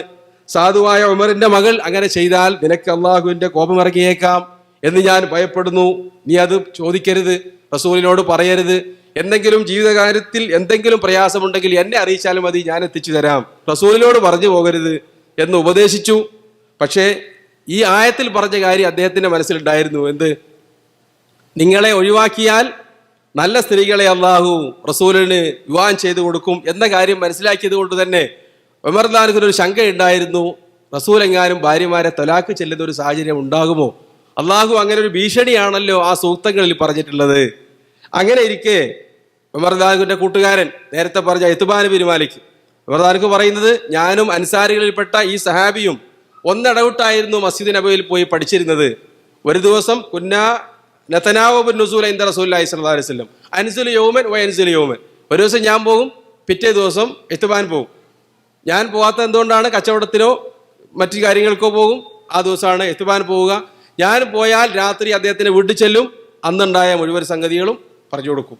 അദ്ദേഹം പോകുന്ന ദിവസം എൻ്റെ വീട്ടിൽ രാത്രി വരും, അന്ന് നടന്ന വഹിയും കാര്യങ്ങളൊക്കെ എനിക്കും പഠിപ്പിച്ചു തരും. ഇങ്ങനെയായിരുന്നു ഞങ്ങൾ പ്ലാൻ ചെയ്തിരുന്നത്. അങ്ങനെ അദ്ദേഹത്തിൻ്റെ ഊഴമുള്ള ദിവസം അദ്ദേഹം രാത്രി എൻ്റെ കതകിൽ വന്ന് മുട്ടി. ഞാൻ ഞെട്ടി പുറത്തേക്ക് ഇറങ്ങി. ഞാൻ വിചാരിച്ചത്, ഒരാൾക്ക് പറയാണ്, ഞാൻ വിചാരിച്ചത് ഗസ്സാൻ രാജാവ് മദീനയെ ആക്രമിച്ചു എന്നാണ്. കാരണം അവിടെ ഒരു ഭയം വ്യാപിച്ചിരുന്നു. പേർഷ്യക്കാരനായ ഗസ്സാൻ രാജാവ് മദീനയെ ആക്രമിക്കാൻ തയ്യാറെടുക്കുന്നുണ്ട് എന്നൊരു വാർത്ത മദീനയിൽ പരന്നിരുന്നു. അപ്പൊ അതുകൊണ്ട് തന്നെ സഹായിമാരൊക്കെ ചെറിയൊരു ആശങ്കയിലായിരുന്നു, ഏത് സമയവും പേർഷ്യക്കാരുടെ ആക്രമണം ഉണ്ടായേക്കാം. അപ്പൊ ഉമർ റളിയല്ലാഹു വിചാരിച്ചത് ഗസ്സാൻ രാജാവും സൈന്യവും എത്തിയോ എന്ന് ചോദിച്ചുകൊണ്ട് അദ്ദേഹം പുറത്തേക്ക് ചാടി. അപ്പൊ ഇത്ബാൻ റളിയല്ലാഹു മറുപടി, ഗസ്സാൻ രാജാവും സൈന്യവും വന്നതല്ല, അതിലേറെ വലിയ മുസീബത്ത് ഇറങ്ങിയിട്ടുണ്ട്. അപ്പോൾ ഉമർ റളിയല്ലാഹു ചോദിച്ചു, എന്താണത്? നബി സല്ലല്ലാഹു അലൈഹി വസല്ലം തങ്ങൾ ഭാര്യമാരെയൊക്കെ മൊഴി ചൊല്ലിയിട്ടുണ്ട്. ഇത് കേട്ടതോടുകൂടി ഉമർ റളിയല്ലാഹു വളരെ ഭയപ്പെട്ടു. അദ്ദേഹം ഇന്നാ ലില്ലാഹി വ ഇന്നാ ഇലൈഹി റാജിഊൻ എന്ന് പറഞ്ഞു. രാത്രിയാണ്, ഒന്നും ചെയ്യാനില്ല. വീട്ടിലേക്ക് കയറി പ്രയാസത്തോടുകൂടി നേരം പുലരുന്നതുവരെ കഴിച്ചുകൂട്ടി. എന്നിട്ട് പുലർച്ചെ സുബഹി നമസ്കാരത്തിന് ശേഷം നേരെ മസ്ജിദ് നബവിയിലെത്തി. ഹഫ്സയുടെ അടുത്ത് എന്നിട്ട് ചോദിച്ചു. ഹഫ്സയെ കാണാൻ ചെല്ലുമ്പോൾ അവിടെ കരിഞ്ഞിരിക്കുകയാണ്. അപ്പോൾ കളിയൊക്കെ കാര്യമായി. നബി സല്ലല്ലാഹു അലൈഹി വസല്ലം എന്ത് ചെയ്തിട്ടുണ്ട്? ഭാര്യമാരെ തലാക്ക് ചൊല്ലി എന്നാണ് അവർ വിചാരിച്ചത്. കാരണം റസൂലുള്ളാഹി ഭാര്യമാരെ പിരിഞ്ഞ് വീടിൻ്റെ അടുത്തുള്ള ഒരു വെള്ളം കുടിക്കാനോ കഴുകാനോ ഒക്കെ ഉള്ള ഒരു പ്രത്യേക ഉയർന്ന ഒരു സ്ഥലം ഉണ്ടായിരുന്നു. അവിടെ തനിച്ചിരിക്കുകയാണ്. അപ്പോൾ ഇത് അവരെല്ലാവരും, അവർക്ക് സംശയം തോന്നി, നബി സല്ലല്ലാഹു അലൈഹി വസല്ലം തങ്ങൾ ഭാര്യമാരെയൊക്കെ മൊഴി ചൊല്ലി എന്നാണ് അവർ വിചാരിച്ചത്, പല ആളുകളും. അതിൻ്റെ അടിസ്ഥാനത്തിൽ തന്നെ ഇവരൊക്കെ കരഞ്ഞുകൊണ്ടിരിക്കുകയാണ്. നേരത്തെ ഗ്രൂപ്പ് ഉണ്ടാക്കിയ ആൾക്കാരാണ്, ഇപ്പോൾ കരഞ്ഞിരിക്കുകയാണ്. അപ്പോൾ ഹഫ്സയോട് ചോദിച്ചു ഉമർ റളിയല്ലാഹു, റസൂല് നിങ്ങളെയൊക്കെ തലാക്ക് ചൊല്ലിയോ? അപ്പോൾ അവർ പറഞ്ഞു, അറിഞ്ഞൂടാ എന്ന് പറഞ്ഞുകൊണ്ട് നിർത്താതെ കരയാണ് ഹഫ്സ റളിയല്ലാഹു. അദ്ദേഹത്തിന് സമാധാനം കിട്ടിയില്ല. നേരെ റസൂലിൻ്റെ അടുത്തേക്ക് ചെന്നപ്പോൾ റസൂലുള്ളാഹി മാറിയിരിക്കുകയാണ്. അവിടെ അങ്ങനെ കടന്നു ചെല്ലാൻ പറ്റിയ സ്ഥലമല്ല. അപ്പോൾ അദ്ദേഹം പള്ളിയിൽ ചെന്നു. പള്ളിയിലെത്തിയപ്പോൾ മിമ്പറിൻ്റെ അടുത്ത് കുറേ സഹായന്മാരിരുന്ന് വിഷമിച്ച് കരയുന്ന ആൾക്കാരുണ്ട്, ദുഃഖിച്ചിരിക്കുന്ന ആളുകളുണ്ട്, പിന്നെ ഒന്നും സംസാരിക്കാതിരിക്കുന്ന ആളുകളുണ്ട്. അവരോട് ചോദിച്ചു, എന്താണ് സംഭവം? അപ്പോൾ അവരെല്ലാവരും, ചില ആളുകൾ പറഞ്ഞു റസൂലുള്ളാഹി ഭാര്യമാരെ മൊഴി ചൊല്ലിയിട്ടുണ്ട്. അപ്പോൾ അദ്ദേഹത്തിന് സമാധാനം ലഭിച്ചില്ല. അദ്ദേഹം ഭൃത്യനോട് പറഞ്ഞു, നീ പോയിട്ട് നബി സല്ലല്ലാഹു അലൈഹി വസല്ലം തങ്ങളോട് ഉമർ അനുവാദം ചോദിക്കുന്നുണ്ട് വരാന് എന്ന് ചോദിക്കുക. അദ്ദേഹം പോയി ചോദിച്ചു. നബി സല്ലല്ലാഹു അലൈഹി വസല്ലം തങ്ങളൊന്നും പ്രതികരിച്ചില്ല. ഭൃത്യൻ വന്ന് തിരിച്ചു വന്നിട്ട് അറിയിച്ചു, റസൂലുള്ളാഹി ഒന്നും സംസാരിക്കുന്നില്ല.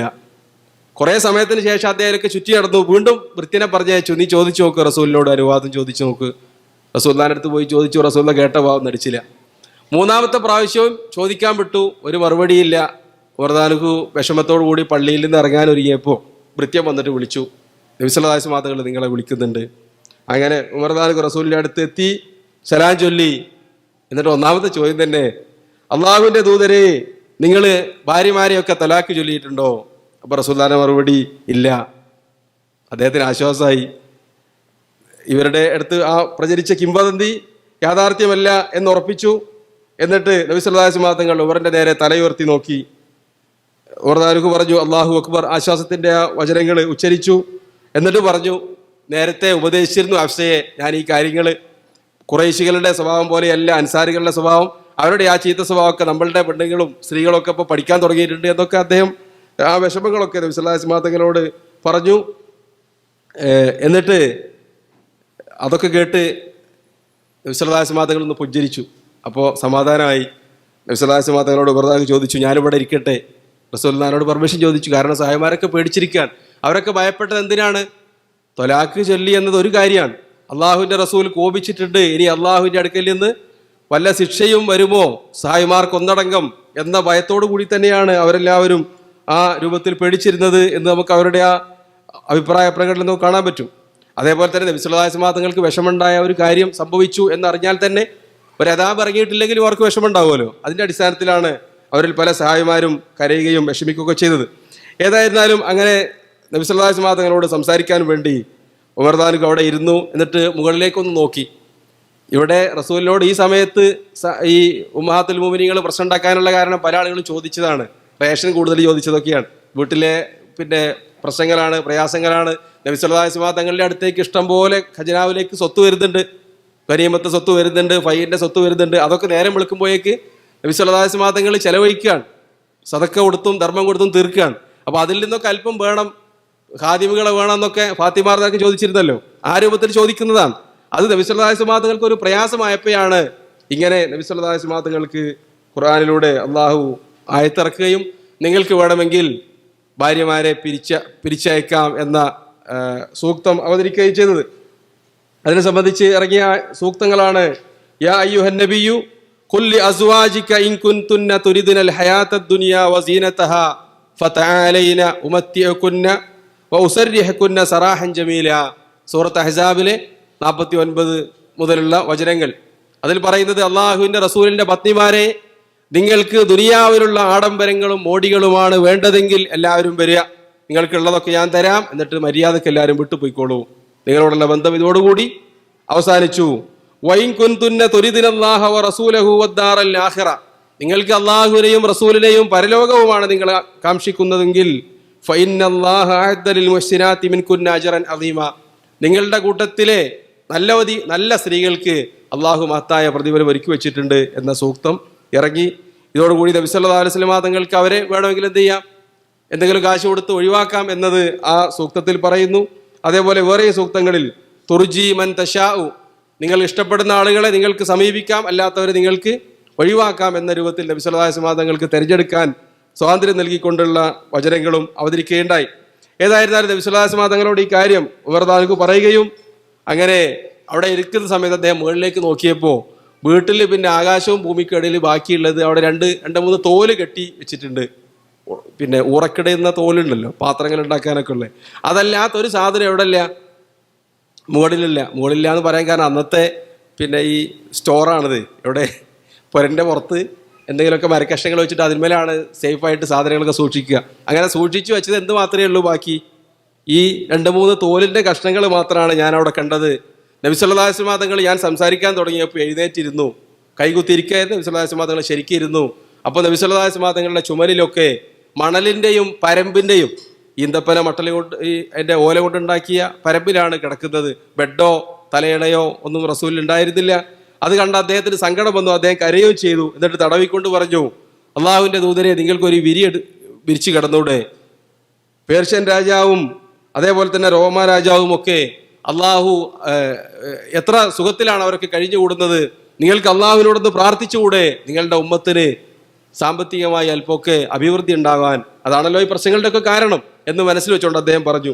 അപ്പോൾ നബി സല്ലല്ലാഹു അലൈഹി വസല്ലം തങ്ങൾ ഉമറിനെ ഉപദേശിച്ചുകൊണ്ട് പറഞ്ഞു, അഫി ഷക്കിൻ അൻത യബ്നുൽ ഖത്താബ്, ഖത്താബിന്റെ മകനെ, നിനക്കെന്താണോ അള്ളാഹുവിന്റെ വാഗ്ദാനത്തിൽ സംശയമുണ്ടോ?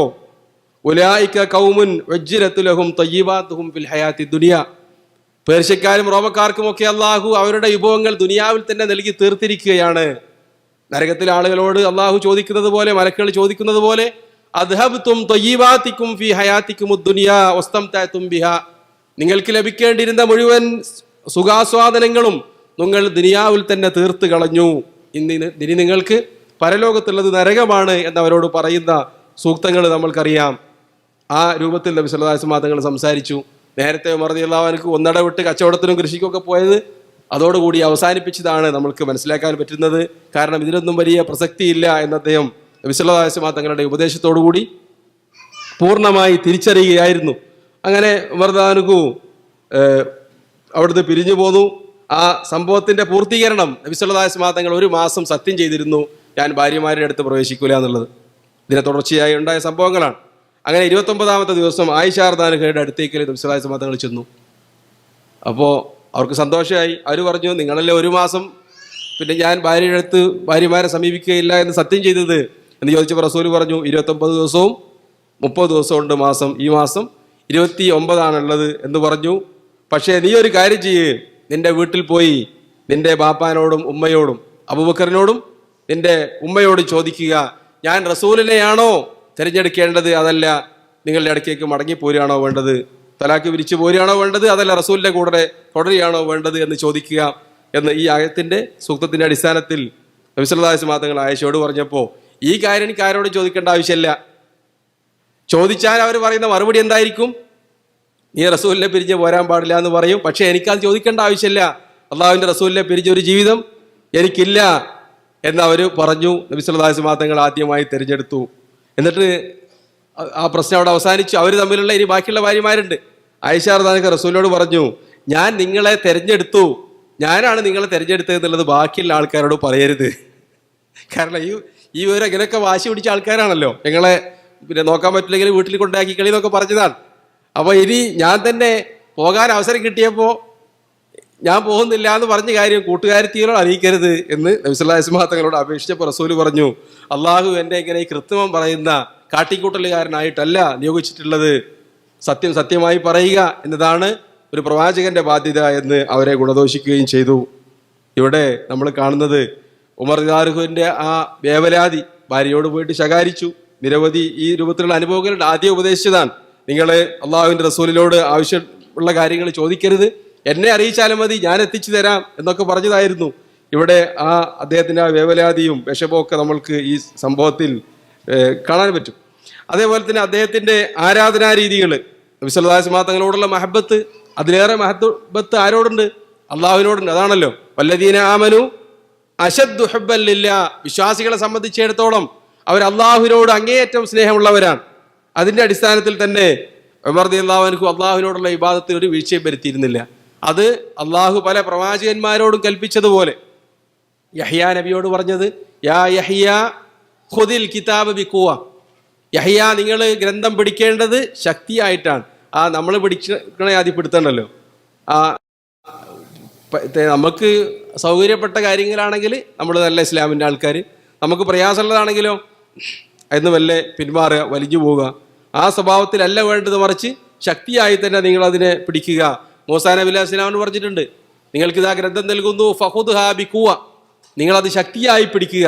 ശക്തിയായി പിടിക്കുക എന്ന് പറഞ്ഞാൽ അത് ഫോളോ ചെയ്യേണ്ടത്, അതിലെ നിയമങ്ങൾ പാലിക്കേണ്ടത് നിങ്ങൾ ശക്തിയായിട്ടായിരിക്കണം, അതിൽ വീഴ്ച ഉണ്ടാവാൻ പാടില്ല. യാ അയ്യുഹല്ലദീന ആമനു ഉദ്ഖുലൂ ഫിസ്സിൽമി കാഫ, നിങ്ങൾ ഇസ്ലാമിലേക്ക് പരിപൂർണമായി പ്രവേശിക്കുക. അത് യഥാർത്ഥ രൂപത്തിൽ തന്നെ പ്രാവർത്തികമാക്കിയ വ്യക്തിയായിരുന്നു ഉമർ റളിയല്ലാഹു അൻഹു. അതുകൊണ്ട് തന്നെ ഫർളാവട്ടെ സുന്നത്താവട്ടെ അദ്ദേഹം അത്തരം കാര്യങ്ങളിലൊന്നും വീഴ്ച വരുത്താറുണ്ടായിരുന്നില്ല. നബി സല്ലല്ലാഹു അലൈഹി വസല്ലം തങ്ങൾ ഒരിക്കൽ വിശുദ്ധ ഖുർആനിൽ കാനൂ ഖലീലൻ മിനൽ ലൈലി മാ യഹ്ജഊൻ വബിൽ അസ്ഹാരിഹും യസ്തഗ്ഫിറൂൻ എന്ന സൂക്തം, അവരുടെ സ്വഭാവം, സ്വർഗത്തിൽ പോകുന്ന ആളുകളുടെ സ്വഭാവം അല്ലാഹു പറയുന്നതാണ്. കാനൂ ഖലീലൻ മിനൽ ലൈലി മാ യഹ്ജഊൻ, രാത്രിയിൽ വളരെ കുറച്ച് മാത്രമേ അവർ ഉറങ്ങാറുള്ളൂ. വബിൽ അസ്ഹാരിഹും യസ്തഗ്ഫിറൂൻ, രാത്രിയുടെ യാമങ്ങളിൽ അവർ അല്ലാഹുവിനോട് ഇസ്തിഗ്ഫാർ നടത്തി കഴിച്ചു കൂട്ടുന്നവരാണ് എന്ന സൂക്തത്തിന് ഇറങ്ങിയതിന് ശേഷം അബൂബക്കറും ഉമറുള്ള ഒരു സദസ്സിൽ വെച്ച് അവരോട് ചോദിച്ചു, അവരോട് രണ്ടാളോടും. ആദ്യം അബൂബക്കറോട് ചോദിച്ചു, നിങ്ങൾ എപ്പോഴാണ് രാത്രി നിസ്കരിക്കാറുള്ളത്? അപ്പോൾ അദ്ദേഹം പറഞ്ഞു, ഞാൻ വിത്ർ നിസ്കരിച്ച് കിടന്നുറങ്ങാറാണ്. ഉറങ്ങുന്നതിന് മുമ്പ് തന്നെ ആദ്യം വിത്ർ നമസ്കരിക്കും, പിന്നെ എഴുന്നേൽക്കാൻ പറ്റിയില്ലെങ്കിലോ എന്ന് ഭയപ്പെട്ടുകൊണ്ട് ആദ്യം നിസ്കരിച്ച് കിടക്കാറാണ്. ഉമറിനോട് ചോദിച്ചു, നിങ്ങൾ എന്താ ചെയ്യാറുള്ളത്? ഞാനൊന്ന് ഉറങ്ങിയിട്ട് പിന്നെ എഴുന്നേറ്റ് തഹജ്ജുദാണ് നിസ്കരിക്കാറുള്ളത്. നബി സല്ലല്ലാഹു അലൈഹി വസല്ലം തങ്ങളുടെ ചോദ്യത്തിന് മറുപടി പറയാൻ. അപ്പോൾ ഉമറിനോട് റസൂല് പറഞ്ഞു, നിങ്ങളത് ശരിയായ രൂപത്തിൽ തന്നെ ആ ശക്തിയിൽ തന്നെയാണ് പിടിച്ചത്. ഏതും ചെയ്യാം, വിത്ർ നമസ്കരിച്ച് കിടക്കാം, തഹജ്ജുദ് നിസ്കരിക്കാം, പക്ഷെ തഹജ്ജുദാണ് ഏറ്റവും ശക്തിയായത്. പക്ഷേ തഹജ്ജുദ് നിസ്കരിക്കാൻ എഴുന്നേൽക്കണം, പിന്നെ സുബഹി കൂടി നിസ്കരിക്കാത്ത ഉറക്കാവരുത്, പല ആൾക്കാരും ചെയ്യുന്നത് പോലെ. പക്ഷെ അത് ചെയ്യണമെങ്കിൽ എന്ത് വേണം? ലേശം ശക്തിയും മനക്കരുത്തും ആവശ്യമാണ്. സുബഹിന്റെ സമയത്ത് തൊട്ട് മുമ്പ് എഴുന്നേൽക്കുമ്പോൾ തണുപ്പ് കൂടുതലായിരിക്കും, അല്ലെങ്കിൽ വേറെ എന്തെങ്കിലും കാരണം ഉണ്ടാവും, അപ്പോൾ അത് നിസ്കാരം ഉണ്ടാവില്ല. അങ്ങനെ നഷ്ടപ്പെടാതെ വളരെ ശക്തിയായി തന്നെ അദ്ദേഹം അത് പിടിച്ചിരുന്നു എന്നാണ്. ഒരിക്കൽ ഖിലാഫത്തിന്റെ സമയത്ത് അദ്ദേഹത്തിനെ കാണാനും വേണ്ടി ദൂരത്തുനിന്ന് ഒരാൾ വന്നു. അപ്പോൾ അദ്ദേഹം പറഞ്ഞു, അല്പം വെയിറ്റ് ചെയ്യൂ എന്ന് പറഞ്ഞുകൊണ്ട് പുറത്ത് നിർത്തി. കുറേ സമയമായിട്ടും കാണുന്നില്ല. ചെന്ന് നോക്കുമ്പോൾ പള്ളിയിൽ നമസ്കരിച്ചുകൊണ്ടിരിക്കുകയാണ്. അപ്പോൾ അദ്ദേഹം പറഞ്ഞു, ഞാൻ ഇന്നലെ രാത്രി തഹജ്ജുദ് നമസ്കരിക്കാൻ പറ്റാത്തത് ഖളാ കിട്ടിയതാണ്, നഷ്ടപ്പെട്ടു പോയാൽ നിസ്കരിക്കാം. നബി സല്ലല്ലാഹു അലൈഹി വസല്ലം തങ്ങൾ അത് പഠിപ്പിച്ചിട്ടുണ്ട്. നബി സല്ലല്ലാഹു അലൈഹി വസല്ലം തങ്ങൾ നിസ്കരിച്ചിരുന്ന 11 റക്അത്ത് ആർക്കെങ്കിലും നഷ്ടപ്പെട്ടാൽ സല്ലാ ഫിന്നഹാരി സിൻത്തെ അശർ റക്അ, പിന്നെ പകൽ നിസ്കരിക്കേണ്ടത് 12 റക്അത്താണ്. 11 പതിവായി നമസ്കരിക്കുന്നതെങ്കിൽ അതാണ് ഏറ്റവും അഫ്ദൽ. പകൽ നിസ്കരിക്കുമ്പോൾ 11 അല്ല നിസ്കരിക്കേണ്ടത്, പിന്നെയോ 12 റക്അത്താണ്. അപ്പോൾ 9 നിസ്കരിക്കുന്നതെങ്കിലോ 10 റക്അത്താണ്, 3 നിസ്കരിക്കുന്നതെങ്കിൽ 4 റക്അത്താണ് നമസ്കരിക്കേണ്ടത് എന്നതിൻ്റെ കൂടെ ഫിഖിഹിയായ ഒരു കാര്യം കൂടി പഠിക്കാനുണ്ട്. അപ്പോൾ ആ രൂപത്തിൽ അത് വിട്ടുപോകാതെ അദ്ദേഹം പാലിച്ചിരുന്നു. ഇബാദത്തിൻ്റെ കാര്യങ്ങൾ, നോമ്പിൻ്റെ കാര്യങ്ങളാവട്ടെ, നമസ്കാരത്തിൻ്റെ കാര്യങ്ങളാവട്ടെ, ആ രൂപത്തിൽ തന്നെ അദ്ദേഹം അത് പാലിച്ചിരുന്നു. തഹജ്ജുദ് നിസ്കാരത്തിന് വേണ്ടി അദ്ദേഹം പലപ്പോഴും തറാവീഹ് അദ്ദേഹം ഉപേക്ഷിച്ചിരുന്നു എന്നുള്ളതാണ്. ഉമർ ഒരിക്കൽ പള്ളിയിൽ ചെന്നപ്പോൾ അവിടെ കാണുന്നത് ഓരോരുത്തർ ഇങ്ങനെ കൂട്ടം കൂട്ടായി നിസ്കരിക്കുകയാണ് രാത്രി അദ്ദേഹത്തിൻ്റെ ഭരണകാലത്ത്. ഇത് നമ്മളൊക്കെ പ്രസിദ്ധമായ സംഭവം, നമുക്കിടയിൽ പ്രചാരത്തിലുള്ള ഒരു കഥയാണ്, സഹിയായതുമാണ് ആ റിപ്പോർട്ടുകൾ. അപ്പോൾ അദ്ദേഹം പറഞ്ഞു, ഇതെന്ത് പരിപാടിയാണ്, ഓരോരുത്തരും കുറേ സംഘങ്ങളായി ഇങ്ങനെ രാത്രി നിസ്കരിക്കുക, അവരൊക്കെ കൂടി നമുക്കൊരു ഇമാമിൻ്റെ കീഴിൽ ഒരുമിച്ച് കൂട്ടിയാൽ അത് നന്നാവും എന്ന് പറഞ്ഞുകൊണ്ട് തമീമുദ്ദാരിയോടും ഉബയ്യബ്നു കഅബിനോടും റളിയല്ലാഹു അൻഹുമാ ഇമാമായി നമസ്കരിക്കാൻ കൽപ്പിച്ചു. അവരെ ഒരുമിച്ച് കൂട്ടി. എത്ര റക്അത്താണ് നിസ്കരിച്ചിരുന്നത് അതാണ് നമുക്ക് ആദ്യം അറിയേണ്ടത്. അറബികൾ വന്ന് അവരെവിടെ കൈ കെട്ടുക നോക്കുന്നത് പോലെ, നെഞ്ചത്താണോ വയറ്റിലാണോ വയറിൻ്റെ മുകളിലാണോ എന്നൊക്കെ നോക്കാറുണ്ടല്ലോ. ആ രൂപത്തിൽ സംഭവം കേൾക്കുമ്പോൾ തന്നെ എത്രയാണ് നിസ്കരിച്ചതെന്നാണ് നമുക്ക് ആദ്യം അറിയേണ്ടത്. കാരണം അതാണല്ലോ നമുക്കിടയിലുള്ള തർക്കം. പൊതുവെ നമ്മുടെ നാട്ടിലൊക്കെ അങ്ങനെ ഉണ്ടാവാറുള്ളത്. ഏതായിരുന്നാലും അത് സഹിയായ റിപ്പോർട്ടിൽ വന്നിട്ടുള്ളത് 11 റക്അത്ത് നമസ്കരിക്കാൻ കൽപ്പിച്ചു എന്നാണ്. 23 എന്ന ഒരു റിപ്പോർട്ടുണ്ട്. അതിൻ്റെ പ്രശ്നത്തിലാണ് നമ്മൾക്കിടയിൽ പലപ്പോഴും ഭിന്നത ഉണ്ടാവാറുള്ളത്. അത് സഹിയാണോ അല്ലേ എന്നുള്ളതിന് ചില പണ്ഡിതന്മാരത് സഹിയാണെന്ന് പറയുന്നു, മറ്റൊരു വിഭാഗം പണ്ഡിതന്മാരത് ശരിയായ റിപ്പോർട്ടല്ല എന്നും വിലയിരുത്താറുണ്ട്.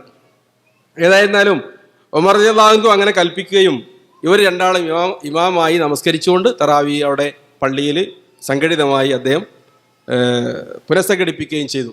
പിന്നീട് ഒരിക്കൽ അദ്ദേഹം നമസ്കരിക്കാൻ വന്നപ്പോൾ കാണുന്നത് എല്ലാവരും ഒരു ഇമാമിൻ്റെ പിന്നിൽ നമസ്കരിക്കുന്നതാണ്. അപ്പോൾ അദ്ദേഹം അവരെ നോക്കിയിട്ട് പറഞ്ഞു, നിയമത്തിൽ ബിദഅത്തു ഹാദി, ഈ ബിദഅത്ത് വളരെ നന്നായിട്ടുണ്ട്. അതായത് നബി സല്ലല്ലാഹു അലൈഹി വസല്ലം തങ്ങൾ പഠിപ്പിച്ച സുന്നത്ത്, പള്ളിയിൽ അവർ ചെയ്യാറുണ്ടായിരുന്ന സുന്നത്ത്, ആ പല സംഘങ്ങളായി നമസ്കരിച്ച് ഒരു ശല്യത്തിൽ ഏർപ്പെടാതെ എല്ലാവരും കൂടി ഒരുമിച്ച് ഒരു ഇമാമിൻ്റെ കീഴിൽ ഒന്നിച്ചല്ലോ, അതൊരു നല്ല കാര്യമാണ് അദ്ദേഹം പറഞ്ഞത്. അല്ലാതെ പുതിയ ബിദഅത്ത് ഉണ്ടാക്കിയെന്നല്ല. പുതിയ ബിദഅത്ത് ഉണ്ടാക്കിയാൽ ആ മുട്ടമ്പടി കൊണ്ട് പിന്നെ അടിയായിരിക്കും ഉണ്ടാവുക അദ്ദേഹത്തിൻ്റെ അടുത്ത് നിന്ന്. ഏതായിരുന്നാലും ഇവിടെയൊക്കെ പറയുന്നത് പിന്നെ അദ്ദേഹം വന്നപ്പോൾ എന്നാണ്. അപ്പോൾ അദ്ദേഹം എല്ലാ ദിവസവും എന്ത് ചെയ്യാറുണ്ടായിരുന്നില്ല, ആ തറാവീഹിൽ പങ്കെടുക്കാറുണ്ടായിരുന്നില്ല, വല്ലപ്പോഴൊക്കെ പങ്കെടുക്കാറുണ്ടായിരുന്നു. അതിൽ പങ്കെടുക്കാം എന്ന് പഠിപ്പിക്കാൻ വേണ്ടി മാത്രം. കാരണം അദ്ദേഹം അവിടെ തന്നെ പറയുന്നത്, വല്ലത്തി യനാമൂന അൻഹ അഫ്ദലു മിനല്ലത്തി യഖൂമൂൻ, ഇപ്പൊ നമസ്കരിക്കുന്നവരെക്കാൾ നല്ലത് പിന്നെ നമസ്കരിക്കുന്നതാണ്. അതായത് തഹജ്ജുദ് ഉറക്കിയതിന് ശേഷം പിന്നീട് എഴുന്നേറ്റ് നമസ്കരിക്കുന്നതാണ് എന്ന് അദ്ദേഹം പറയാറുണ്ടായിരുന്നു. അദ്ദേഹം അങ്ങനെ തഹജ്ജുദ് ആയിട്ടാണ് നമസ്കരിക്കാറുണ്ടായിരുന്നത്. ഇത് കേട്ടിട്ട് ആരും ഇനി അടുത്ത തറാവീഹ് മുതൽ ഉമർ റളിയല്ലാഹു പറഞ്ഞിട്ടുള്ളത് ഇപ്പം നിസ്കരിക്കുന്നതിലേറെ പിന്നെ നിസ്കരിക്കുന്നതാന്ന് പറഞ്ഞിട്ട് ഇശാ നിസ്കരിച്ച് വിട്ടു പോണ്ട. നേരത്തെ പറഞ്ഞതുപോലെ ചിലപ്പോൾ പിന്നീട് ഒരു വിത്തറും ഉണ്ടാവില്ല, തറാവീഹും ഉണ്ടാവില്ല, തഹജ്ജുദും ഉണ്ടാവില്ല, ഖിയാമുൽ ലൈലും ഉണ്ടാവില്ല. അതുകൊണ്ട് ഇപ്പോൾ പിന്നീട് മുസ്ലിം ലോകത്തുള്ള പണ്ഡിതന്മാർക്കിടയിലൊക്കെ ഇജ്മാ ഉള്ള വിഷയമാണ് തറാവീഹ് പള്ളിയിൽ സംഘടിതമായി നമസ്കരിക്കുക എന്നുള്ളത്. ആ വിഷയത്തിനെതിര് പ്രകടിപ്പിച്ചിട്ടുള്ളത് ഷിയാക്കൾ മാത്രമാണ്. അവരുടെ മുസ്ലിം ഉമ്മത്തിൽ ഇജ്മാൻ്റെ വിഷയത്തിൽ എണ്ണാറില്ല. മുസ്ലിങ്ങളായി തന്നെ പല ആൾക്കാരും പണ്ഡിതന്മാരും അവരെ പരിഗണിച്ചിട്ടുമില്ല. ചുരുക്കം പറഞ്ഞാൽ അദ്ദേഹത്തിൻ്റെ ആ കാര്യത്തിലൊക്കെ ഉള്ള ശുഷ്കാന്തി നമ്മൾക്ക് ഇത്തരം സംഭവങ്ങളിലൂടെ തിരിച്ചറിയാൻ പറ്റും. ഏതായിരുന്നാലും ഉമർ റളിയല്ലാഹുവിൻ്റെ ആരാധനകൾ അദ്ദേഹം ഇസ്ലാമിന് വേണ്ടി ചെലവഴിച്ചത്, അബൂബക്കർ സിദ്ദീഖ് റളിയല്ലാഹുവുമായി അദ്ദേഹം നടത്തിയൊരു മത്സരം നമ്മുടെ മുമ്പ് പറഞ്ഞിരുന്നു, നമുക്കറിയാവുന്ന സംഭവം. ഇവിടെ അന്ന് കൂടുതൽ ചെലവഴിച്ചത് ആരായിരുന്നു? ഉമർ റളിയല്ലാഹു ആണ്. പക്ഷേ അബൂബക്കർ മുകളിലാവാൻ കാരണം എന്താ? കൂടുതൽ ചെലവഴിച്ചത് കൊണ്ടല്ല, മറിച്ച് അള്ളാഹുവിൻ്റെ റസൂൽ ചോദിച്ചത് നിങ്ങൾ എന്താണ് ചെലവിട്ടതെന്ന് പറഞ്ഞപ്പോൾ അദ്ദേഹത്തിൻ്റെ മറുപടി, എൻ്റെ അടുക്കലുള്ളത് മുഴുവൻ കൊണ്ടുവന്നിട്ടുണ്ട്, ഇനി അവിടെ വീട്ടിലുള്ളത് എന്തേ ഉള്ളൂ, അള്ളാഹുവും റസൂലും മാത്രമാണ് ബാക്കിയുള്ളത് എന്നാണ് അദ്ദേഹം മറുപടി പറഞ്ഞത്. ഉമർ ഇബ്നുൽ ഖത്താബ് ആവട്ടെ വീട്ടിലെ പകുതി സ്വത്ത് കൊണ്ടുവന്നിരുന്നു, പക്ഷേ അത് മുഴുവനല്ലല്ലോ. ഇവിടെ അബൂബക്കർ സിദ്ദീഖ് മുഴുവൻ സമർപ്പിച്ചു എന്നതായിരുന്നു അതിൻ്റെ പ്രാധാന്യം. സാന്ദർഭോചിതമായൊരു കാര്യം പറയേണ്ടത്, ഇതിനൊക്കെ ശേഷം ചില ആളുകൾ ചോദിച്ചിരുന്നു, അപ്പോൾ വീടും പുരയൊന്നും അവർക്ക് ഉണ്ടായിരുന്നില്ലേ, അതൊക്കെ കൊടുത്തിരുന്നോ എന്നാണ്. അതിനെ സംബന്ധിച്ചല്ല ഈ പറയുന്നത്. പലപ്പോഴും അത് വിശദീകരിക്കാൻ വിട്ടുപോകുന്നതാണ്. പ്രാസംഗികരാവട്ടെ എന്നെ പോലുള്ള ആളുകളാവട്ടെ, അത് ചില ആളുകൾക്ക് അറിയാത്തത് കൊണ്ടായിരിക്കാം. അതിൻ്റെ ശരിയായ വീക്ഷണം എന്ന് പറയുന്നത് വീട്ടിലുള്ള എടുക്കാനും പിടിക്കാനും പറ്റിയ സാധനങ്ങളൊന്നും ഉണ്ടായിരുന്നില്ല എന്നാണ്. അതല്ലെങ്കിൽ അബൂബക്കർ സിദ്ദീഖ് റളിയല്ലാഹു ആ സമയത്ത് തന്നെ 2 വീടുണ്ടായിരുന്നു. ഇനി അതിൽ കൂടുതലുണ്ടോയെന്ന് അറിഞ്ഞുകൂടെ. 2 വീടുണ്ടതായി സ്ഥിരപ്പെട്ട ചരിത്രമാണ്. മക്കയിലുണ്ടായിരുന്നു വീട്, മദീനയിലുണ്ടായിരുന്നു. ആ സമയത്താണ് എന്ത് പറഞ്ഞത്? അള്ളാഹുവിനെ റസൂലിനെയും മാത്രമാണ് വീട്ടിൽ ബാക്കിയാക്കിയത് എന്ന് പറയുന്നത്. അദ്ദേഹം നല്ല കച്ചവടക്കാരനായിരുന്നു. കാശ് എങ്ങനെ ഉണ്ടാക്കേണ്ടത് ഹലാലായിന്ന് അദ്ദേഹം പഠിക്കുകയും ഇസ്ലാമിന് വേണ്ടി അത് ചെലവഴിക്കുകയും ചെയ്തിരുന്നു. അപ്പോൾ ഇവിടെ ഒന്നും ബാക്കിയില്ല എന്ന് പറഞ്ഞത് എന്താണ്? കാശായി, അല്ലെങ്കിൽ ബാങ്കിത്വവും പരിഗണിക്കാം നമ്മളുടെ അവസ്ഥ പ്രകാരം. അങ്ങനെ എടുക്കാൻ പറ്റിയ രൂപത്തിൽ, വിൽക്കാൻ പറ്റിയ രൂപത്തിലൊന്നും വീട്ടിലില്ല. അതല്ലെങ്കിൽ ഈ രൂപത്തിലുള്ള കച്ചവട കാര്യങ്ങളോ മറ്റ് സ്ഥലങ്ങളിൽ മുടക്കിയതോ ഒക്കെ ഉണ്ടാവാം. ഇത് കേട്ടിട്ട് ചില ആളുകൾ ഇവരൊന്നും പിന്നെ ഒന്നും ബാക്കിയാക്കാത്തവരാണോ, ആ ചിന്താഗതിക്കാരായിരുന്നില്ല എന്ന് പ്രത്യേകം സാന്ദർഭോചിതമായി ഉണർത്തുകയാണ്. അതേപോലെ അബൂബക്കർ സിദ്ദീഖ് റളിയല്ലാഹുവിന്റെ മരണസമയത്ത് അദ്ദേഹം ഒന്നും ബാക്കിയാക്കിയില്ല എന്ന് പറഞ്ഞത് ഈ രൂപത്തിലുള്ള സ്വത്താണ്, അതല്ലെങ്കിൽ അനന്തരാവകാശികൾക്ക് അവരുടേതായ വിധങ്ങൾ അവിടെ ബാക്കിയാക്കിയിട്ടുണ്ട് എന്ന് പ്രത്യേകം അവിടെ നമ്മൾ ചേർത്ത് മനസ്സിലാക്കേണ്ടതാണ്. ഉമർ റളിയല്ലാഹു അൻഹു അതേപോലെ തന്നെ അദ്ദേഹത്തിന് ഏറ്റവും കൂടുതൽ സ്വത്ത് ലഭിച്ചത് ഖൈബർ യുദ്ധത്തിന് ശേഷമാണ്. അദ്ദേഹത്തിന് ഏറ്റവും ഇഷ്ടപ്പെട്ട സ്വത്ത് ഉമർ റളിയല്ലാഹു അൻഹു തന്നെ പറഞ്ഞ ഹദീസുകളിൽ കാണാൻ പറ്റും, ഞങ്ങൾ ആദ്യമായി മദീനയിൽ എത്തിയതിന് ശേഷം വയറ് നിറച്ച് ഭക്ഷണം കഴിച്ചത് ഖൈബർ യുദ്ധത്തിന് ശേഷമാണ്. അവിടുന്ന് ഗനീമത്ത് വരാൻ തുടങ്ങി. പിന്നീട് ഓരോ വർഷവും അത് അവിടെയുള്ള യഹൂദന്മാർക്ക് തന്നെ അവർ പിന്നെ പാട്ടത്തിന് കൊടുക്കുകയായിരുന്നു ചെയ്തിരുന്നത്. അവിടെ ഉണ്ടായിരുന്ന ഈന്തപ്പന തോട്ടങ്ങൾ അവർ അതിൻ്റെ ഫലം മദീനയിലേക്ക് അയച്ചു കൊടുക്കും. അപ്പോൾ അവർക്ക് നല്ല രൂപത്തിൽ ജീവിതം കഴിച്ചു പോകാൻ പറ്റിയ ഒരു വരുമാനം ഉണ്ടായിരുന്നു. അതിനെ സംബന്ധിച്ച് അദ്ദേഹം പറഞ്ഞത്, ഖൈബറിൽ എനിക്ക് കിട്ടിയ വിഹിതം ഞാൻ അള്ളാഹുവിൻ്റെ മാർഗത്തിൽ വഖഫ് ചെയ്യാണ് എന്ന് നബി സല്ലല്ലാഹു അലൈഹി വസല്ലം തങ്ങളോട് ആലോചിക്കുകയും നബി സല്ലല്ലാഹു അലൈഹി വസല്ലം തങ്ങൾ അംഗീകരിക്കുകയും അദ്ദേഹം അത് ആജീവനാന്തം അത് നിലനിൽക്കുന്നിടത്തോളം കാലം വഖഫ് ചെയ്യുകയും ചെയ്തു. നമുക്കറിഞ്ഞുകൂടാ അദ്ദേഹം വഖഫ് ചെയ്ത ഭൂമി ഏതാണെന്നുള്ളത്. അതിന് അദ്ദേഹം പ്രയോഗിച്ച വാചകങ്ങൾ അത് അള്ളാഹുവിൻ്റെ മാർഗത്തിൽ യുദ്ധം ചെയ്യുന്ന ആളുകൾക്ക്, അതേപോലെ ദരിദ്രന്മാരായ ആളുകൾക്ക്, അത് പരിചരിക്കുന്ന പാവപ്പെട്ട ആളുകൾക്കും അതിൽ നിന്ന് ഉപയോഗിക്കാം എന്നായിരുന്നു അദ്ദേഹം ആ വഖഫിൻ്റെ നിബന്ധനയായി കൈകാര്യം ചെയ്തവർക്കുള്ള ഉപദേശമായി എഴുതിയിരുന്നത് എന്ന് നമുക്ക് ഗ്രന്ഥങ്ങളിൽ കാണാൻ പറ്റും. അതേപോലെ തന്നെ അദ്ദേഹം അയ്യാശ് ബിൻ അബി റബിയുടെ കൂടെ ആ പിന്നെ ഹിജ്റ പോകുന്ന സംഭവത്തിൽ അദ്ദേഹം പറയുന്നത്, എൻ്റെ പകുതി സ്വത്ത് ഞാൻ നിങ്ങൾക്ക് തരാം, നിങ്ങൾ സ്വത്ത് നോക്കാൻ വേണ്ടി ഇപ്പം മക്കയിലേക്ക് തിരിച്ചു പോകരുതെന്ന് പറയുന്നുണ്ട്. ഇസ്ലാമിന് വേണ്ടി ചെലവഴിക്കേണ്ട മുഴുവൻ രംഗങ്ങളിലും അദ്ദേഹം ചെലവഴിച്ചു, ആരാധന കർമ്മങ്ങൾ നിർവഹിച്ചു. അതുകൊണ്ട് തന്നെയാണ് നബി സല്ലല്ലാഹു അലൈഹി വസല്ലം തങ്ങൾ പറഞ്ഞത്, ദഖൽതുൽ ജന്നത്തൽ ബാരിഹ, ഇന്നലെ രാത്രി ഞാൻ സ്വർഗത്തിൽ പ്രവേശിക്കുന്നത് സ്വപ്നം കണ്ടു. ഞാൻ സ്വർഗത്തിലൂടെ നടക്കുകയാണ്. അപ്പോൾ ഒരു വലിയ പാലസ് കണ്ടു, അതിൻ്റെ മുന്നിൽ ഒരു പെൺകുട്ടിയുണ്ട്, നിൽക്കുന്നു. ഞാൻ ചോദിച്ചു, ആരുടേതാണ് ഈ കൊട്ടാരം? അപ്പം എന്നോട് പറഞ്ഞത്, ലി ഫതൻ മിൻ ഖുറൈശ്, ഖുറൈശികളിലെ ഒരു ചെറുപ്പക്കാരനുള്ളതാണ്. ഞാൻ വിചാരിച്ചു എനിക്ക് തന്നെ ആയിരിക്കും ആ കൊട്ടാരം എന്ന് വിചാരിച്ചുകൊണ്ട് ഞാൻ അങ്ങോട്ട് കയറാൻ പ്രവേശിച്ചപ്പോൾ ആ സ്ത്രീ പറഞ്ഞു, ലി ഉമർ ബിനുൽ ഖത്താബ്. അതാരുടെ കൊട്ടാരാണ്? ഉമറിന്റെ കൊട്ടാരാന്ന് കേട്ടപ്പോൾ ഞാൻ കാല് ബേക്കിലേക്ക് വെച്ചു. അപ്പോൾ റസൂലിനോട് ഉമർ ചോദിച്ചു, എന്തിനാണ് നിങ്ങൾ പിൻവലിച്ചത്? റസൂലിന്റെ മറുപടി, നിങ്ങളുടെ ആ പിന്നെ കോപം ഓർത്തുകൊണ്ട്. റസൂൽ പറഞ്ഞു, അദ്ദേഹം കരഞ്ഞുകൊണ്ട് പറഞ്ഞു, മൻ കുൻതു അഗാറു അലൈഹി ഫഇന്നി ലൻ അഗാറ അലൈക്, ഞാൻ ആരോട് കോപിച്ചാലും അള്ളാഹുവിന്റെ ദൂതരെ നിങ്ങളോട് എങ്ങനെ കോപിക്കും എന്ന് അദ്ദേഹം ചോദിച്ചത് മുത്തഫഖുൻ അലൈഹി ആയ റിപ്പോർട്ട് നമുക്ക് കാണാൻ പറ്റും. അതൊക്കെ അദ്ദേഹത്തിന് ലഭിച്ചത് അദ്ദേഹത്തിന്റെ ഈ രൂപത്തിലുള്ള ഈമാനിന്റെ ഉറപ്പുകൊണ്ടായിരുന്നു എന്നുള്ളത് നമ്മൾക്ക് മനസ്സിലാക്കാൻ പറ്റും. അള്ളാഹു സുബ്ഹാനഹു വ തആല ഇത്തരം നേതാക്കന്മാരെ മാതൃകയാക്കി ജീവിക്കാൻ നമ്മൾക്ക് എല്ലാവർക്കും തൗഫീഖ് നൽകുമാറാവട്ടെ. റബ്ബനാ തഖബ്ബൽ മിന്നാ ഇന്നക അൻത സമീഉൽ അലീം വതുബ് അലൈനാ ഇന്നക അൻത തവ്വാബുർ റഹീം. വആഖിറു ദഅവാനാ അൽഹംദുലില്ലാഹി റബ്ബിൽ ആലമീൻ. അസ്സലാമു അലൈക്കും വറഹ്മത്തുള്ളാഹി.